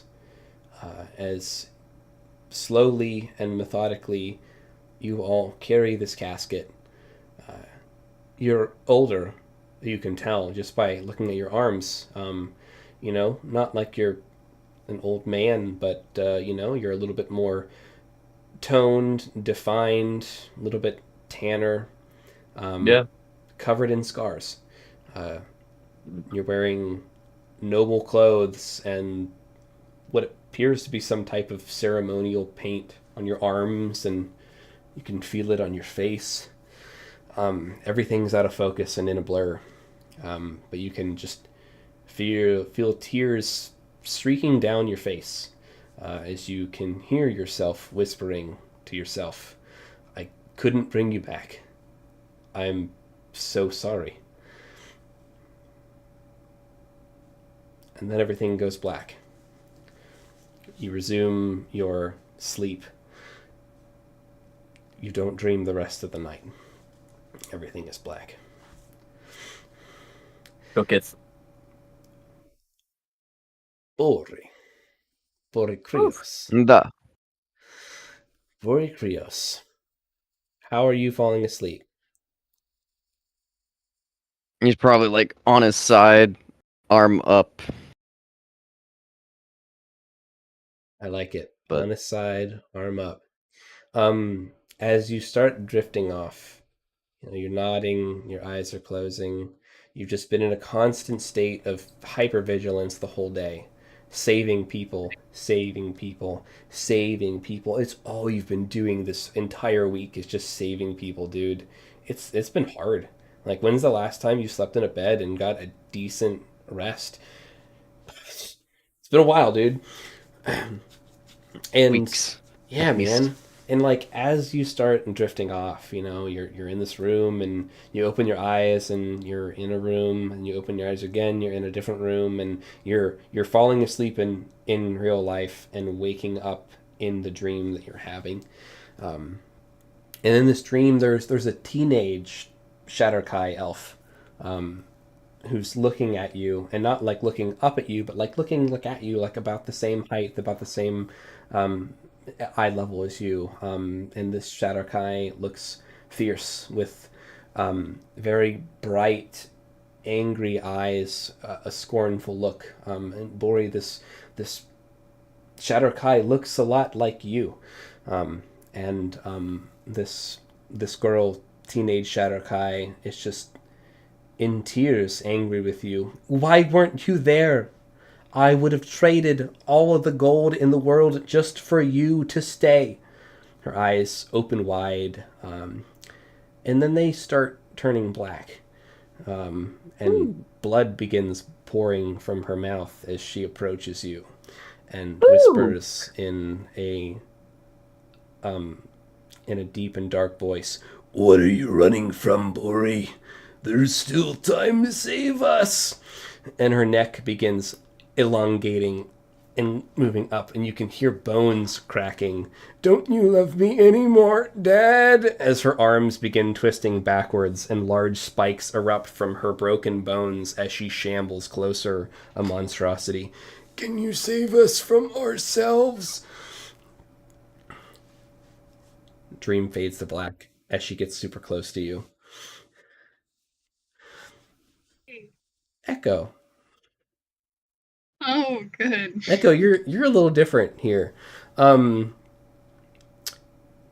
Echo, how are you falling asleep this fine evening in game? He's sleeping on. That's the fun part, Cap. I don't. Now? He's sleeping on the surface, and On the he's surface? he's got his little got the Buster call on the nightstand. He's ready just in case. Don't forget to feed your fairy before bed. Oh, yes. You better feed your goldfish, son. That is a good point. Where is Silver Lily? She's still in the gun, I think, but she can come out. She would definitely She cut up can- with you if it was an option. Why? Yeah. Of course. As long as she's ready for action. She's ready. She's cool. She's cool people. All right. So Echo, you're drifting off. You've got Silver Lily with you, and Buster Call is literally within an arm's reach, like loaded and ready, dude. You're still probably a little on edge from being like cleaned against your will. Like, man, I gotta get them back. Bacon soap. Who would have thought? Yeah. You find yourself what feels like a memory and not a dream. It's a different feeling. you expected a dream, and you feel like you're just replaying something in your head, something that you're not familiar with. You find yourself playing outside as a child, as a young child, with another child your age. They sport long blonde hair and vibrant blue-green eyes, just like you. You're playing at your favorite spot, a small cairn of rocks, amongst where the most beautiful flowers grow, ones only native to this area. The scent of warm apple pie drifts through the air. A voice is heard from your cottage home in the burrow. Echo, bring your new friend. It's time for dinner. The memory plays out over the course of supper at your childhood home. The blonde-haired boy speaks up. I'm leaving tomorrow. I'm gonna miss you, Echo. Your mother chimes in. Yes, that's right. Eridark and his friends will be by late tonight to pick you up. The child groans. We're always going from place to place. And your mother seems to redirect the conversation. Oh, Echo, don't forget, it's bath night. And the blonde boy protests. Aw, I like Echo's stink. It's how I always know it's them. One day we'll meet again, and we'll be together forever. I promise. And you can feel your heart warm at the comment. It's sincere, it's genuine. You will miss your friend, and in your heart you know it to be true. Those last parting words echo deep in your memory, and it seems to transform into what feels like later that night. A conversation long since magically hidden. A blurry memory appears atop your consciousness, dredging up from the unknown reaches of your mind. You hear muffled commotion downstairs as your tiny feet gingerly carry you down the stairs. Airy dark woodlight appears in and out of the scene as the filaments of memory free themselves from their magical binding. He's talking to your mother in an upset and strangely familiar tone. You mean to tell me she's been buried here the whole time? And what about Echo? Does Soren know the truth about Echo? What have you told him? Speaking of the matter, they appear to have been listening, and he starts walking over towards the stairs. He walks over to you, and he rests a hand on your tufted hair. I'm sorry, little one. I must bury this conversation deep. You won't remember it. You won't remember me. You won't remember your little friend. And I'm sorry it had to be this way. But we must protect the forest. I'll be watching over you. You hear your friend's voice again as the memory fades. We'll be together forever, Echo. The last thing, as you see the phrase echoes over and over, we'll be together forever, Echo. The last words of your young childhood friend before they departed. The cairn of rocks with beautiful flowers. 2 more gravestones beside it. We'll be together forever, Echo. And the dream ends.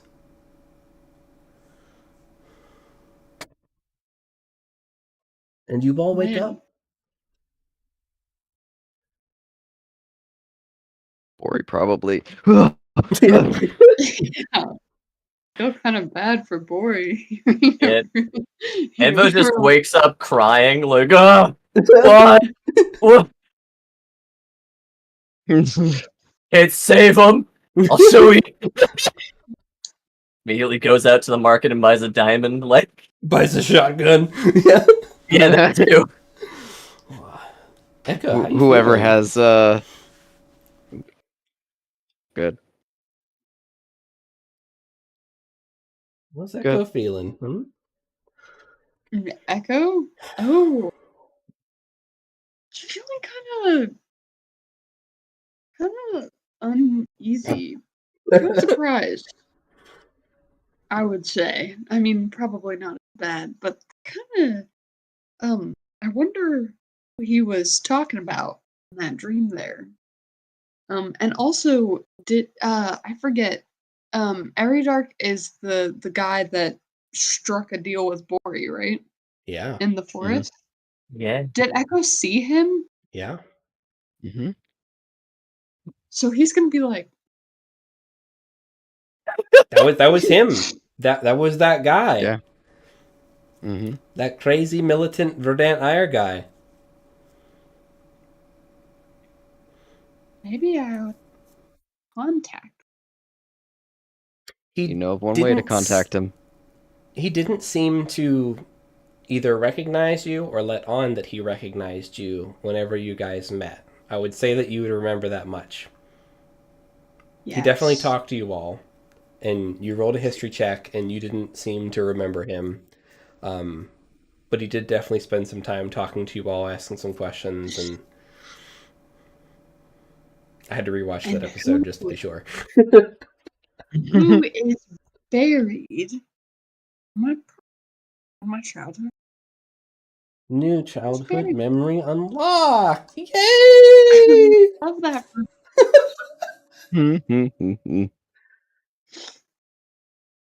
Interesting.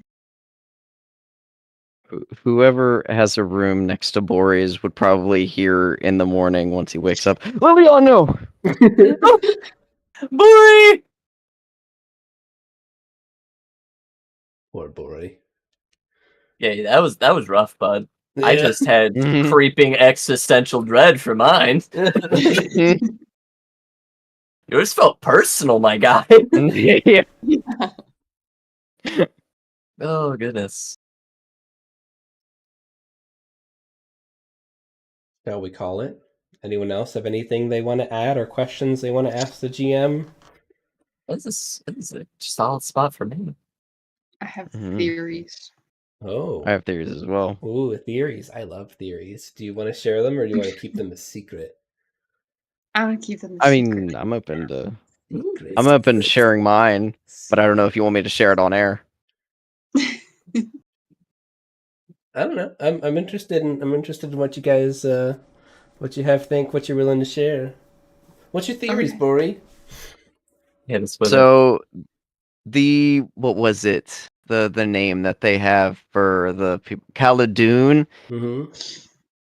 I'm thinking this little prophecy of union and hope is a little bit of a facade, and it's more of all of these people are gonna die to fuel this construct, and the construct is what's gonna be Khaldun because they're all one singular spirit inside of this thing. It's an interesting theory. I'm not saying I have plans, but I have plans. Yeah, exactly. And I'm thinking that Ani is gonna be the one to kill all of these people No. Oh, and then write their names down onto this thing. I That's was so really gunning- extra. Okay, hear me out. You just have to get proper archivists and do a bit of digging. You see, nah. But all you have to do That freaks is you me get out. the names from the past. There are more dead descendants than there would ever be living hobgoblins in the city at any given time. Therefore, it's better to pull from the foundation, right? You have to have a strong core to succeed. But first you have to get down to that foundation, and we Yeah. don't have really a lead on that. Says you. I've got a lead, which is plumbing. What is that? Grave robbing? No. I I'd prefer. say yeah. I You're grave prefer. robbing souls. I'm not grave robbing. I'm Doing starting the Lord's work. Doing the Queen's Doing- work. doing the queen's Doing the work. queen's work. No, I'm archiving, right? I'm taking all of these lost relics and lost souls, and I'm giving them purpose, bringing them to the light, and Yeah. And then And the disintegrating them I'm into a nothingness. researcher. Oh goodness. Right. Incredible. Mm-hmm.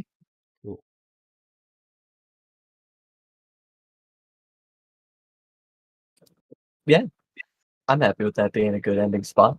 Nice. Mm-hmm. I'm happy for Echo. Echo's got some new childhood memories to figure out. Unpack real quick. Yeah, kind of interesting. It's weird. It's weird. It's weird.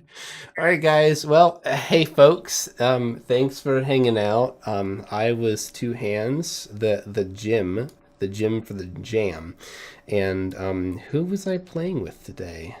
Hello, Question mark. everyone. I go by Aludriea Luna. I was playing Anvizol this evening, lifter of silverware, snuggest of blankets. We're cooking. This phase 3 golem is looking real good right now.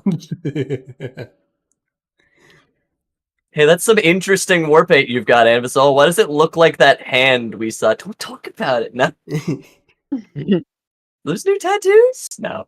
That's thank you all so much for attending. This was a lot of fun. That's me.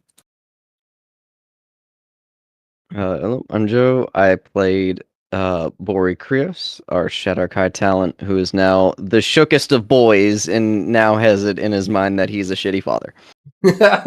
Oh. No, he's a great father. Look at the drawing. He's a great Look at dad. the drawing. Just look at the drawing. Just look at the flowers. Just look at the Karen. Yeah, exactly. Hello everyone, I'm Sharkbait and I was playing Echo, the Fey Blood Ranger, who is not smelly, guys. He Bacon. now smells like bacon, which is quite Still kind of offensive, but Yeah. There's I mean, layers. it's cute, but like, it's not floral, but it's True. definitely a step up. Awesome. Well, thanks everybody. And go ahead and cut the string.